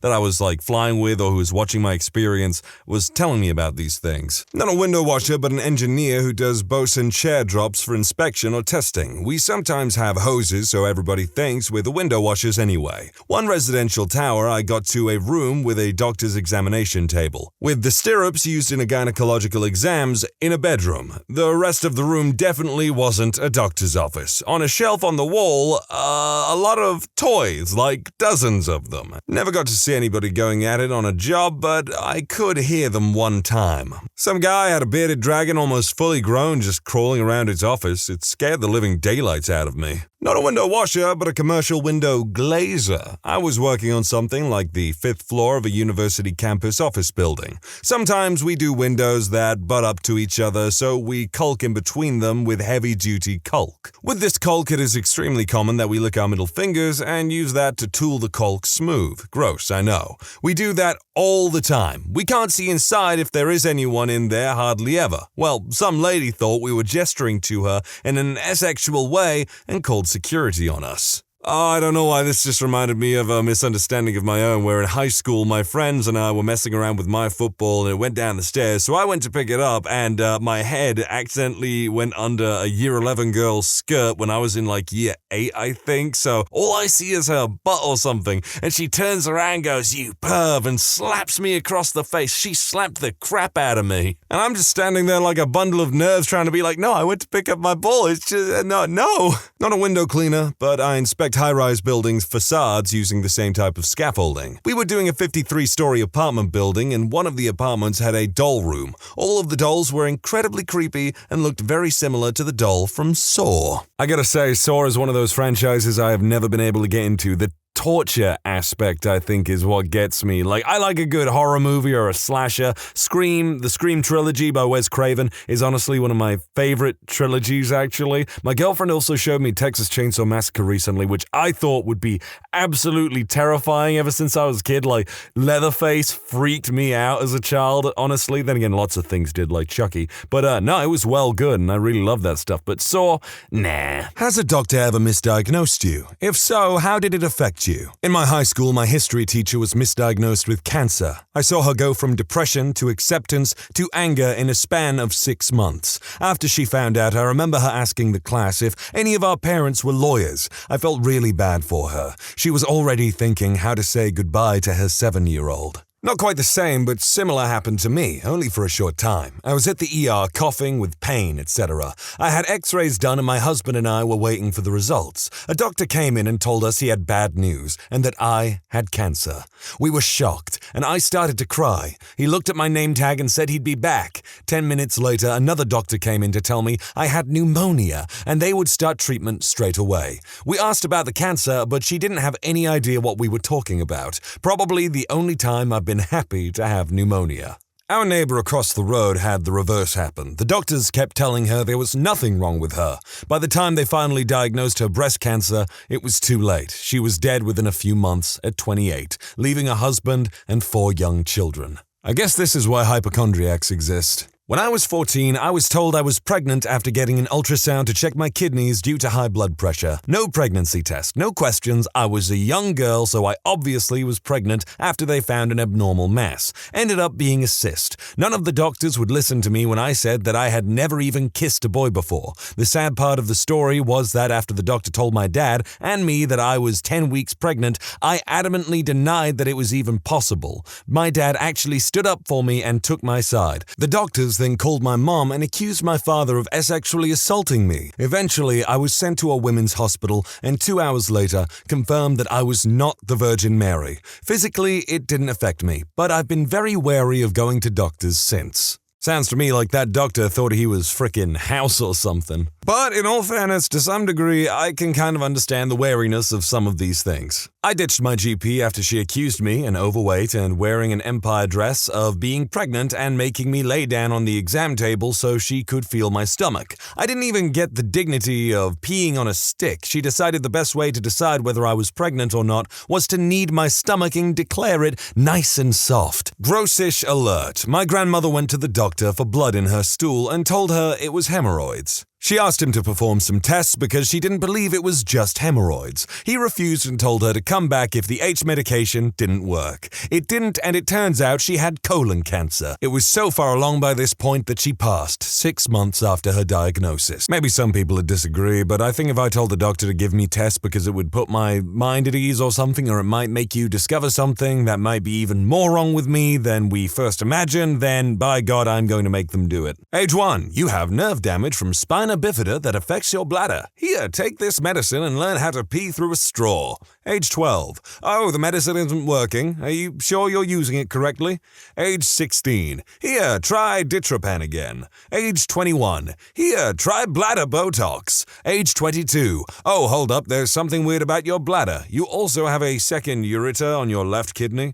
Age 23. Yeah, you have a hole in your bladder that's probably congenital. There since birth. Wait 6 months and we'll get you in to fix that up. I've had multiple MRIs since birth, and apparently the second ureter and the hole in the bladder was somehow missed. I'm still waiting for the surgery date. I also want to make it clear that I have no ill thoughts about anyone who missed my diagnosis for so long. Stuff happens, and it's definitely not a reflection on my healthcare system. I'm more annoyed at my own body for being so messed up to begin with. The only person I'm annoyed with is the guy that told me I wasn't trying hard enough, and he's dead now, so I can't even be like, in your face, jerk. Personally, I think that's real cope, to be honest. No, your healthcare system really sucks if through 23 years of, having this checked out and no one really noticed this. I don't know, that's just my opinion. A psychologist I was seeing once gave me schizoaffective disorder, but walked it back to a temporary psychotic episode a few weeks later. Spent those few weeks in a state of shock and disbelief, though. Horrendous pain, vomiting. ER doc says that I have a lot of stool. I told the doctor that he wasn't the first person to tell me that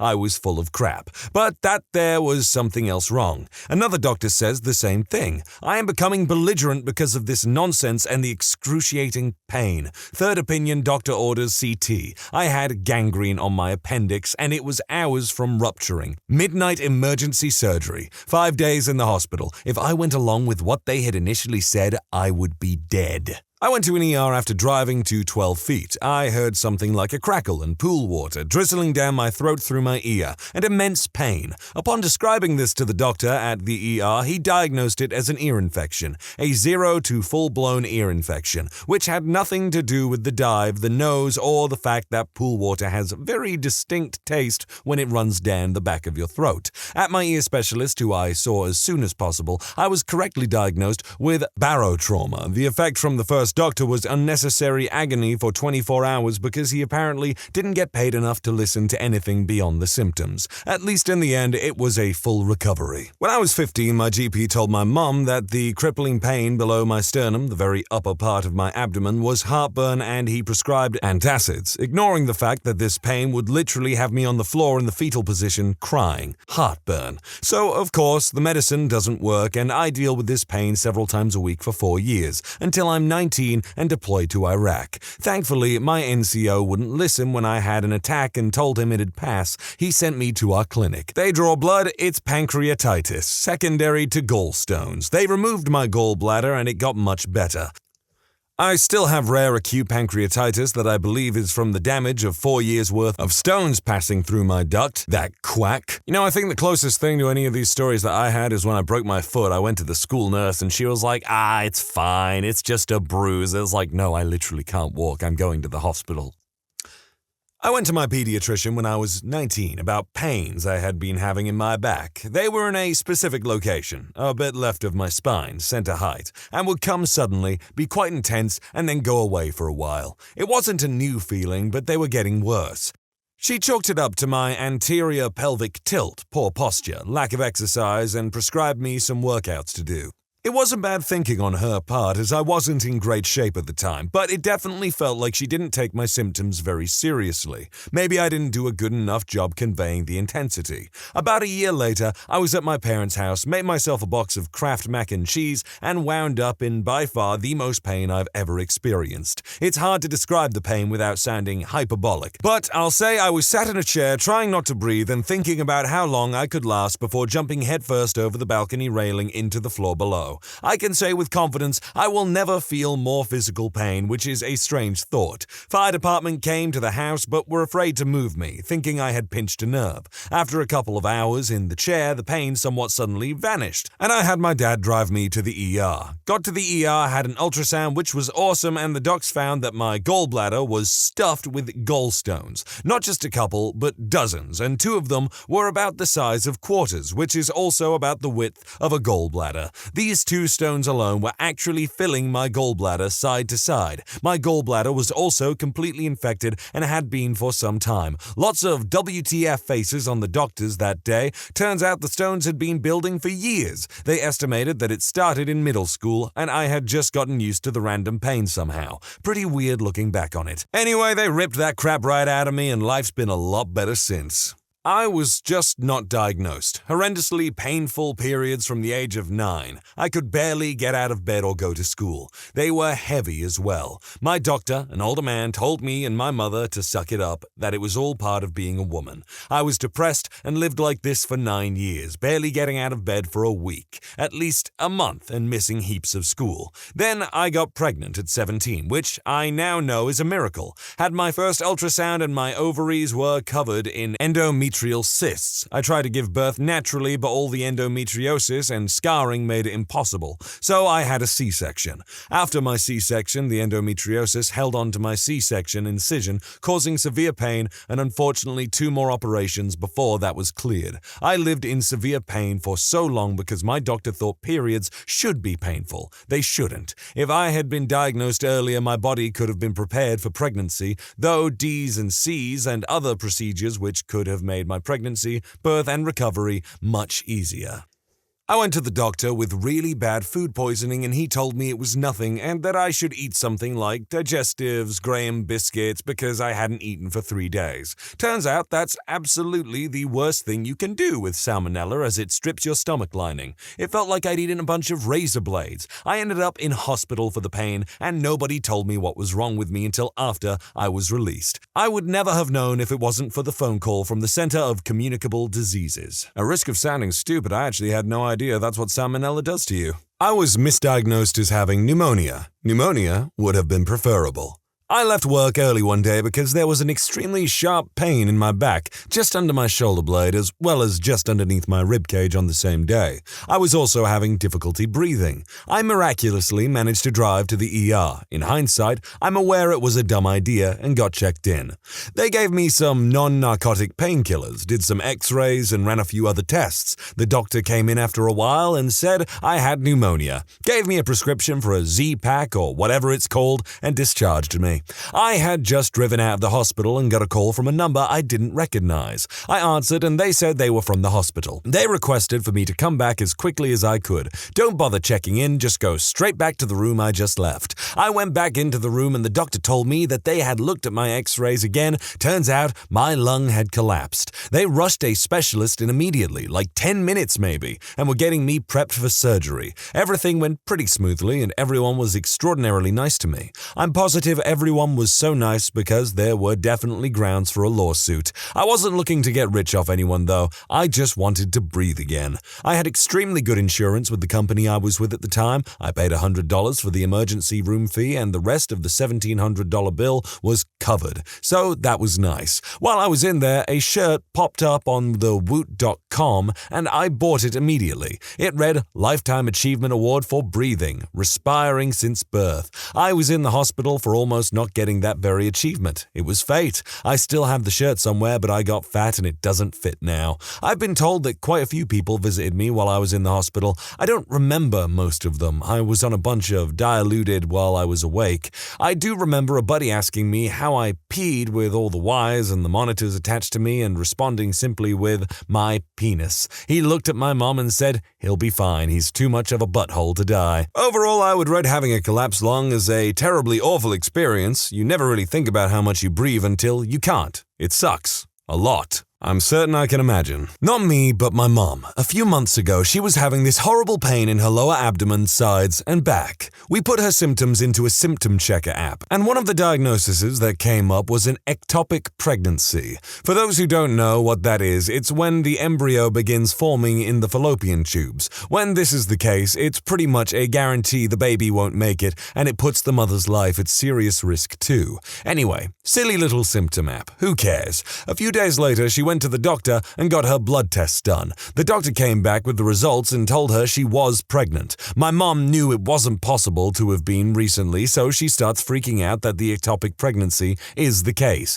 And that's exactly what the doctor thought too. Meanwhile, every nurse and doctor in the building was rushing around, freaking out, trying to get her to the specialist. But they were too busy, so they started calling ambulances to rush her to the hospital. Amid all the chaos, the doctor approaches my crying mother and apologizes, saying he was looking at the wrong blood results. Blood results of hers almost exactly 3 years prior. She currently has a 2.5-year-old. Not exactly a misdiagnosis, but rather an unlucky train wreck of events. Anyways, when I was 14, I had appendicitis. Got home from school one Friday and thought I had a bad stomach ache. Got worse and worse, and finally on Sunday night, it burst. And yet, even then, my parents and I were just starting to think it might be my appendix. It was late that Sunday, so we decided to wait till morning. Side note, when I went into the ER, I was so sick I was hunched over and actually slightly pooped my pants. Went into the ER and got diagnosed, but had to wait another 7 hours to be absolutely sure that it was appendicitis because reasons. By the time they wheeled me into the OR, I was vomiting black bile. Woke up from surgery feeling slightly better, but totally knocked out from all the substances. Then my pain started to get worse, and the doctor told me I had an abscess in my abdomen because we waited so long to do the appendectomy. I had two options: get surgery, which would be a surefire but painful way to drain it, or be transferred to their main campus about 15 minutes away and do a procedure to put a drain into it. The drainage would take about a week. I opted for the week-long drain. The operation was successful, and a week later, I'm halfway out the door with the drain still in me as doctors are telling me how to take care of it at home. Then they drew my blood and saw that my white blood cell count was through the roof and made me stay again. I mean, my mom and I were packed up and I was dressed in actual clothes for the first time in a week. I was devastated. We were presented the same options as last time, but I opted for the surgery. As I was being prepped for this surgery, my doctor told me it would only take about an hour. Ended up being 6 hours. The abscess had been in my abdomen for so long that it had inflamed my intestines so badly they shredded my large intestines to near shreds. This was a laparoscopic surgery. My parents were told their son was still on the operating table after a 3-hour delay and given two choices: remove the damaged part of my intestines and run the risk of never being able to eat some foods ever again, or getting an ileostomy bag. They chose the latter. I woke up in the middle of the night in the ICU, completely zonked out and hearing my dad snore behind me. When I came to, I noticed the giant bulging red thing on my stomach with a bag over it, and it was moving. To say I was confused would be a wicked understatement. When the doctor came in the morning, they explained to me what that thing was. As they did, I wondered when I was going to get it off. I asked, "How long will this be on me? Like 3 weeks?" Bewildered, my doctor said, "That's going to be on you for at least 3 to 6 months. Floored, flabbergasted, at a complete loss for words. No words can describe the confusion and complete bewilderment that I had in that moment. I was in shock for the next week until one nurse asked if I wanted to name it Jeffrey the Stoma. Gone but never forgotten. She changed my outlook on the whole situation. If I was going to have this bag of poop hanging from my stomach, might as well make the most of it. It wasn't easy. I had to cut most of the foods I normally ate, like greasy stuff, out of my diet, since it went straight through my small intestines and into the bag like water. The bag would constantly spill in the middle of the night and I'd wake up covered in poop. But I made it. Surgery day finally arrived 4 months later and Jeffrey was gone. And then things went from bad to worst in a matter of minutes. I was sitting in the play area they had since I was in the pediatric wing and wanted to walk about. This was about 3 days after the surgery. I was being visited by a friend at that time when I got a sharp pain in my stomach, but it was easily ignorable. It got progressively worse. My thought process went like this: I'll be fine. I'll just take some pain meds when I get back to my bed. I'll see if I can ask for pain meds right now since I'm carrying my IV around with me anyways. I'm going to die, aren't I? Literally minutes before I was walking around by myself with little to no help. Now I was screaming in pain, trying to even lift myself off the couch and into a wheelchair. We waited a week when we decided that I needed another surgery and probably would have another ostomy. 2 side notes. 1. I spent my 15th birthday eating ice chips. 2. Because I was so dejected that I was getting another ostomy right before my surgery, my mum went and got me a small amount of what I had been craving all week: apple juice. I hadn't been able to eat or drink for the whole week, so that juice was still the greatest thing I've ever tasted in my life. I told the doctor right before, and he silently put a finger up to his lips and smiled. Awesome dude. After the surgery, they found an entire liter of feces that was spilling out due to the intestine reconnection failure. I had also been incredibly bloated and looked pregnant, says my mom. The failed surgery left me in the ICU for a week, barely managing to even stay alive, let alone awake for more than 15 minutes at a time. I just laid in my bed for an entire week, sweating, probably gallons of sweat every day, and watching Food Network and requesting that my mom make that when I go out. I recovered from the ICU, then got out a week later with another ostomy bag. Didn't even bother naming this one because at this point I just wanted to be done with the medical problems forever. 6 months later, in the middle of my freshman year of high school, I got it removed once and for all, and thus ends my story. What a champ you are. I could not imagine being in the hospital for that long. I think I broke my foot in high school and I was there for maybe a week or so, and I was utterly miserable. So, 6 months. I was told by the receptionist at A&E that I should go home because it's probably a migraine. It was bacterial meningitis. I am overweight. I don't sleep enough. I am exhausted all the time. I bruise easily. It feels like I have the full body arthritis on a bad day. For years, my doctor has said, "You're fat. Lose weight." For years, I have refined my diet up to my activity level. I got a little less fat, still didn't sleep, body hurt more. Brain tumor.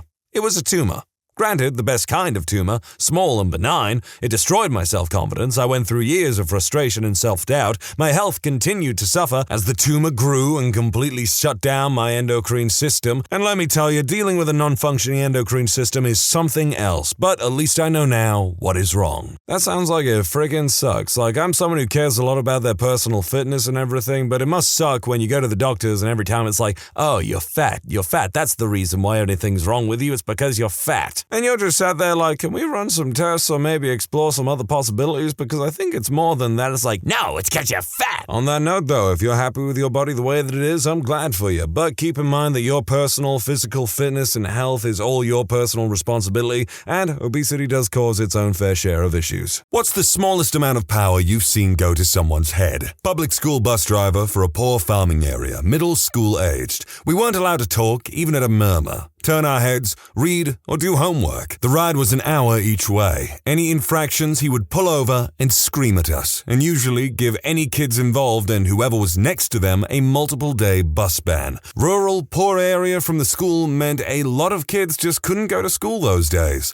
Our bus was always late because he pulled over 4 to 5 times a day. He would make personal stops to his home because F you, that's why. 20 years later, and still a hard contender for biggest loser I've ever met. I'm just picturing this one loser bus driver, impacting the entire education of this rural area. I mean, usually I feel bad for bus drivers or just about anyone that has to deal with the public in some capacity, and not this time. This guy just sounds like he really, really, really sucks. I worked at Blockbuster. One of the employees, Melanie, got a key holder promotion over me. We didn't really like each other, but it wasn't a blood feud. One day, the manager calls me to sub in for someone who called out sick. It's my day off. I'm at college and don't have my uniform. I tell the manager this and she says I need a body here to work the register. Come in naked. Just get here ASAP. I show up in normal clothes and I've been working with another key holder for about 6 hours. Melanie comes in to rent something because it's her day off and flips the F out. She goes back to the office and proceeds to write me up for failing to comply to dress code, and so on. She then proceeds to try and make me sign it then and there, all while off the clock. She's still hourly.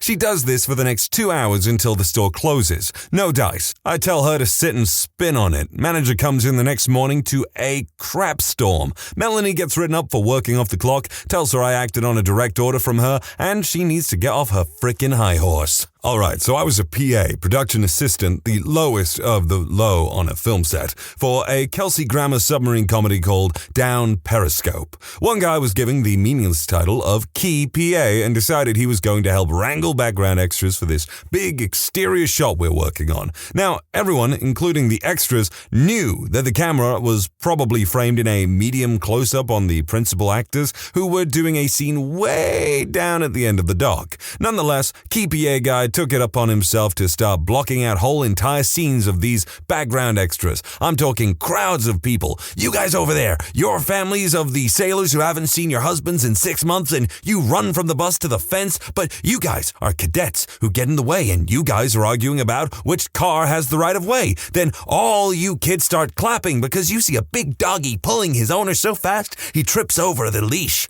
Like second unit on a Michael frickin' Bay movie. He had these people doing this made-up little scene over and over and over. He'd yell at them, tell them they did it wrong and reset them back to 1 to start over. Madness. I walked by the guy and noticed this was going on and said, "You know, the camera is pointed the other direction, right?" He just laughed and said, I know. Software developer here. We had a guy appointed as the change manager in charge of enforcing controls and coding standards. He was not a programmer. He would regularly reject changes because he didn't like how variables were named. Like he would want cust count renamed to CSTMR-CNT. Sounds kind of petty and like he felt like he had to do something, so he was just like, no, I don't like that, change it. When I played Halo 2, I joined a fairly large clan that had some pretty cool people in it. We did a lot together, and every once in a while they would elect a new forum moderator/officer to run the ranks. One day they elect this kid who sounded like he was 11 to be a new officer. He seemed pretty down to earth, but the very next day he gets home from school and starts kicking every single person from the clan who just even slightly brushed him the wrong way. It was so bad that the leader, who was on vacation in Hawaii, had to log on a library computer in order to strip all powers from this kid. The kid's reasoning was that he didn't get picked for a baseball game at school and was angry the rest of the day. Which is why you don't give children power, because they have no idea how to communicate their feelings or separate their emotions from one situation to their emotions in another situation. Years ago, while working in a pizza place, our manager had to leave on a family emergency and left a girl in charge until one of the other shift runners could get there. He lived about 45 minutes away, and in that 45 minutes, this girl who was left in charge actually called one of her friends and hired her, saying she was the manager now, wrote me up for putting too much cheese on a pizza, and actually told one of the drivers he was fired because she didn't like his attitude. When the shift runner got there to take over, this girl also told him not to worry about it, and she had things under control. End result, her friend was not hired, my write-up for using too much cheese was torn up, the fired driver, who never left the parking lot, kept his job, and she quit a few days later because we were unprofessional and the manager played favorites. I lived in a village for a few months, and one of the richer farmers' wives got the job of running the community center. She put out a big placard with a picture of herself and titled herself CEO, as well as on business cards. Started wearing business suits and banning people she didn't like the look of. The building was the size of a small apartment and hosted a knitting and Bible club for senior citizens. Used to work with a group of interns in an office, and for some reason I still don't understand, they decided to promote one of us over the others. Their job was basically just to schedule who was doing what and when. That's it. Only took 2 weeks before we found out she was keeping detailed notes on all of our mistakes and taking them to upper management. They promptly told her to calm the F down and decided to do away with the position. She made a lot of enemies that day. She had ambitions of working at the company and was trying to make us all look bad. I think that one may have backfired on her. My favorite power trip was from one of my students. I had placed my kids in groups for a big project and gave them the option to elect their leader for each group. I intentionally placed all the quiet kids together, thinking nobody would overpower their ideas.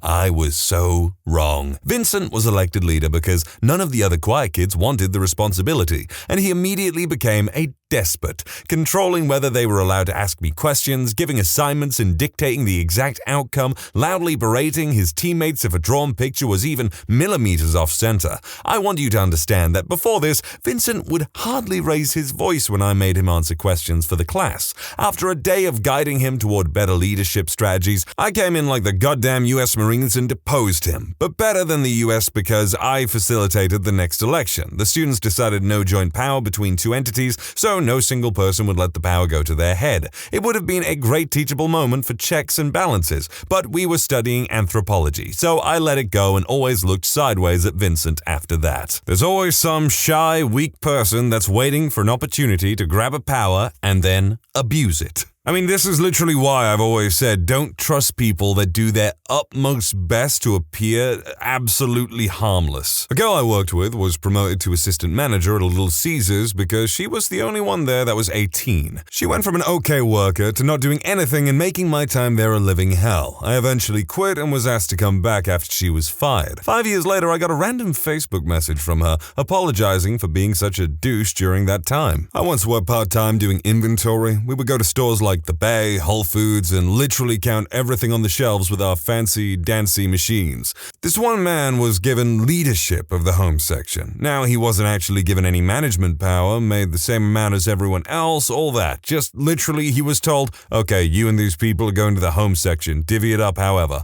He went full power trip mode, micromanaging how I counted towels, patrolling the aisles, watching us all, yelling unnecessarily. From that day on, he was known as King Tut. That reminds me when I worked with this guy called Ivan. I think he was from Bermuda or something like that. He was okay, but he was like weirdly demanding and insistent that his way be the way that everyone worked, and yeah, I called him Ivan the Terrible. The upperclassmen at my university would proctor exams the freshmen would take. I wasn't there for this, but my friend tells me the story of how he and Lewis were the two proctors while the professor was in the office down the hall. Apparently, in an effort to prevent cheating, Lewis brought a clipboard and noted when and where each student went to the bathroom. Where, meaning that he would force students to use different bathrooms. The justification being that I suppose they could leave secret notes or something? So once the bathroom on the 1st, 2nd, and 8th floor each had one person go there, he made a kid use a bathroom in the building next to ours. Kid complains to the other proctor who grabs the professor who kicks Lewis from the job. Lewis, I know you use Reddit and I know you might see this and I'm sure you'll figure out who I am. You're a frickin' C-word. You know, I don't know about this one. I think Lewis is being kind of smart, to be honest. I mean, still unreasonable, but still smart. Probably to my own head, when I was about 8 years old, I was asked by the teacher, because I was being a well-behaved little boy, to stand by the whiteboard while she was talking about something and write the names of people who were talking and acting out on the board. I went mad with power and wrote people's names down who just looked at me funny. In elementary school, I was on the safety patrol, which basically meant that I stood at the busy intersection alongside an adult crossing guard, and when he went into the street to stop traffic, I would let the little kids know it was safe to cross. I also told other kids not to run, etc. Well, one day, a girl, a grade below me, walked up the hill from elementary school to the intersection, instead of taking the stairs. So I grabbed her by the arm and marched her back to the stairs and told her she had to take the stairs. Proto-fascist right here. I got in trouble for it. Girl I was waitressing with, just us two, was going to be a manager, but wasn't a manager yet. She flipped out because I had a contraction and sat down a minute, screamed in front of patrons that she was my supervisor, she was better than me, and if I didn't like it, I could effing leave. I clocked out and quit on the spot. The captain, aka coach's kid on my 4th grade hockey team, ran into him in high school and we were trying to figure out where we knew each other from. I eventually said, "Oh, you were on my hockey team in 4th grade. His response years later, "Your hockey team? Wow, that's funny. It was my hockey team." Honestly, I just think that's a hilarious response. My friend is the co-maid of honor in her sister's destination wedding. Her sister and her sister's fiancé are great friends of mine, and my friend and her husband are even closer. And she thinks she can control people's plans and arrangements. For example, I booked the resort through Amex instead of the room block, and months after booking, she is still fighting me about it. The bride and groom don't give a frick and have told me they would have done the same thing. My younger sister got an Xbox 360 some years ago on Christmas. Whenever my younger sister or I would ask to play, she would boss us around first, but ultimately deny us. Get me some juice first, bring me some snacks, make my bed. Me and my younger sister were just like, "Can we play now?" "No, you shouldn't have trusted me. Female dog." I had an older brother, I know that feeling, the whole you do the things that they ask you and then they literally turn around and go, "You shouldn't have trusted me." I'm pretty sure, yeah, they literally did that to me once and I was seething. I have a big group of friends who go to the local park on a regular basis and play outdoor games and board games. I bought a set of lawn darts as well as numerous other games. We were deliberately in a part of the park where no other people were around for at least 100 meters. The patrol drove up in a little cart. This fussy man got out, hooked his thumbs into his belt loops and shambles over to me like a questing cartoon character.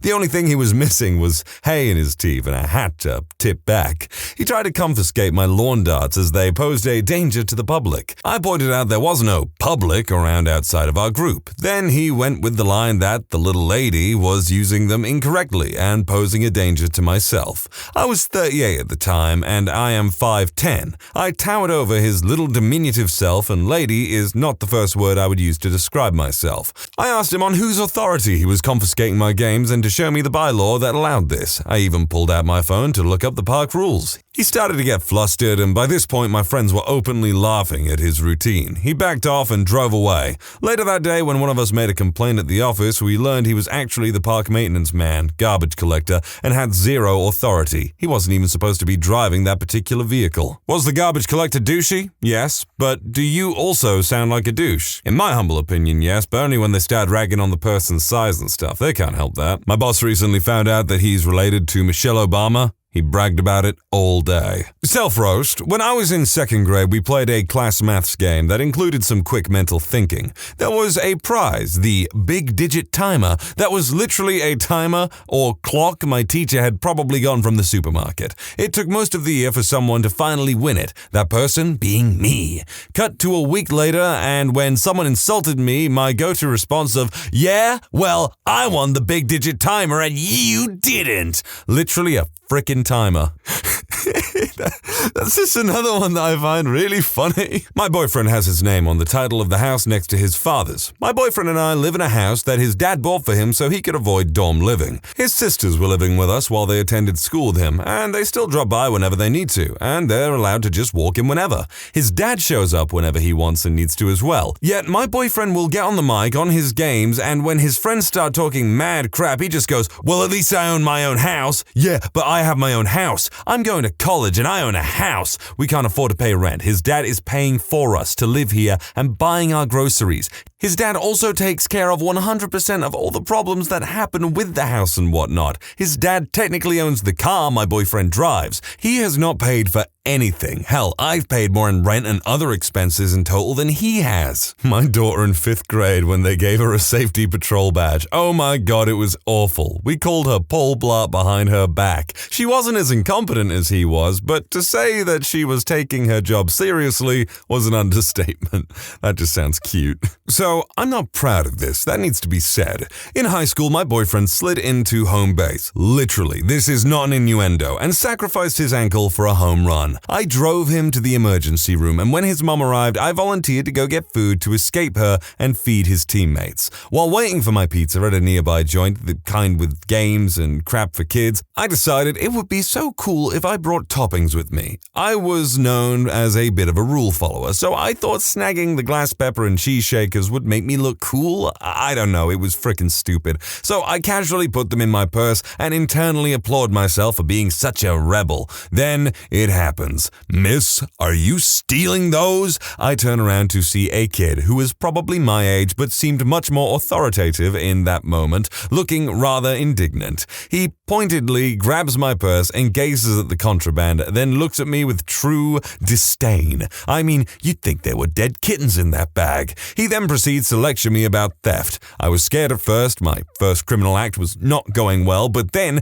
he starts talking about these condiments like they're housed in his great Nana's priceless glass cheese and pepper shakers. He starts threatening legal action, and now I'm mortified. I break a rule and my first ever police report will say, "Stole cheese." After several minutes of the sternest talking to ever be given by a mother frickin' busboy, the manager comes strolling by. The kid stops him to tell him what I've done. He is glowing with self-righteousness, like this act is one that will finally show his worth. They may let him run the ticket counter, or dare I say, work the actual register due to his courageous act of stopping yet another thief from taking red pepper flakes. Well, he was wrong. The manager looks at him, and with all the passion that can be mustered by a middle-aged man managing a pizza chain with skee-ball machines, he shrugs and says, "Okay, Did you get them back? Busboy proudly holds the sacred objects for his manager to see, nods the affirmative, and waits for his praise. The praise does not come. His manager simply shrugs again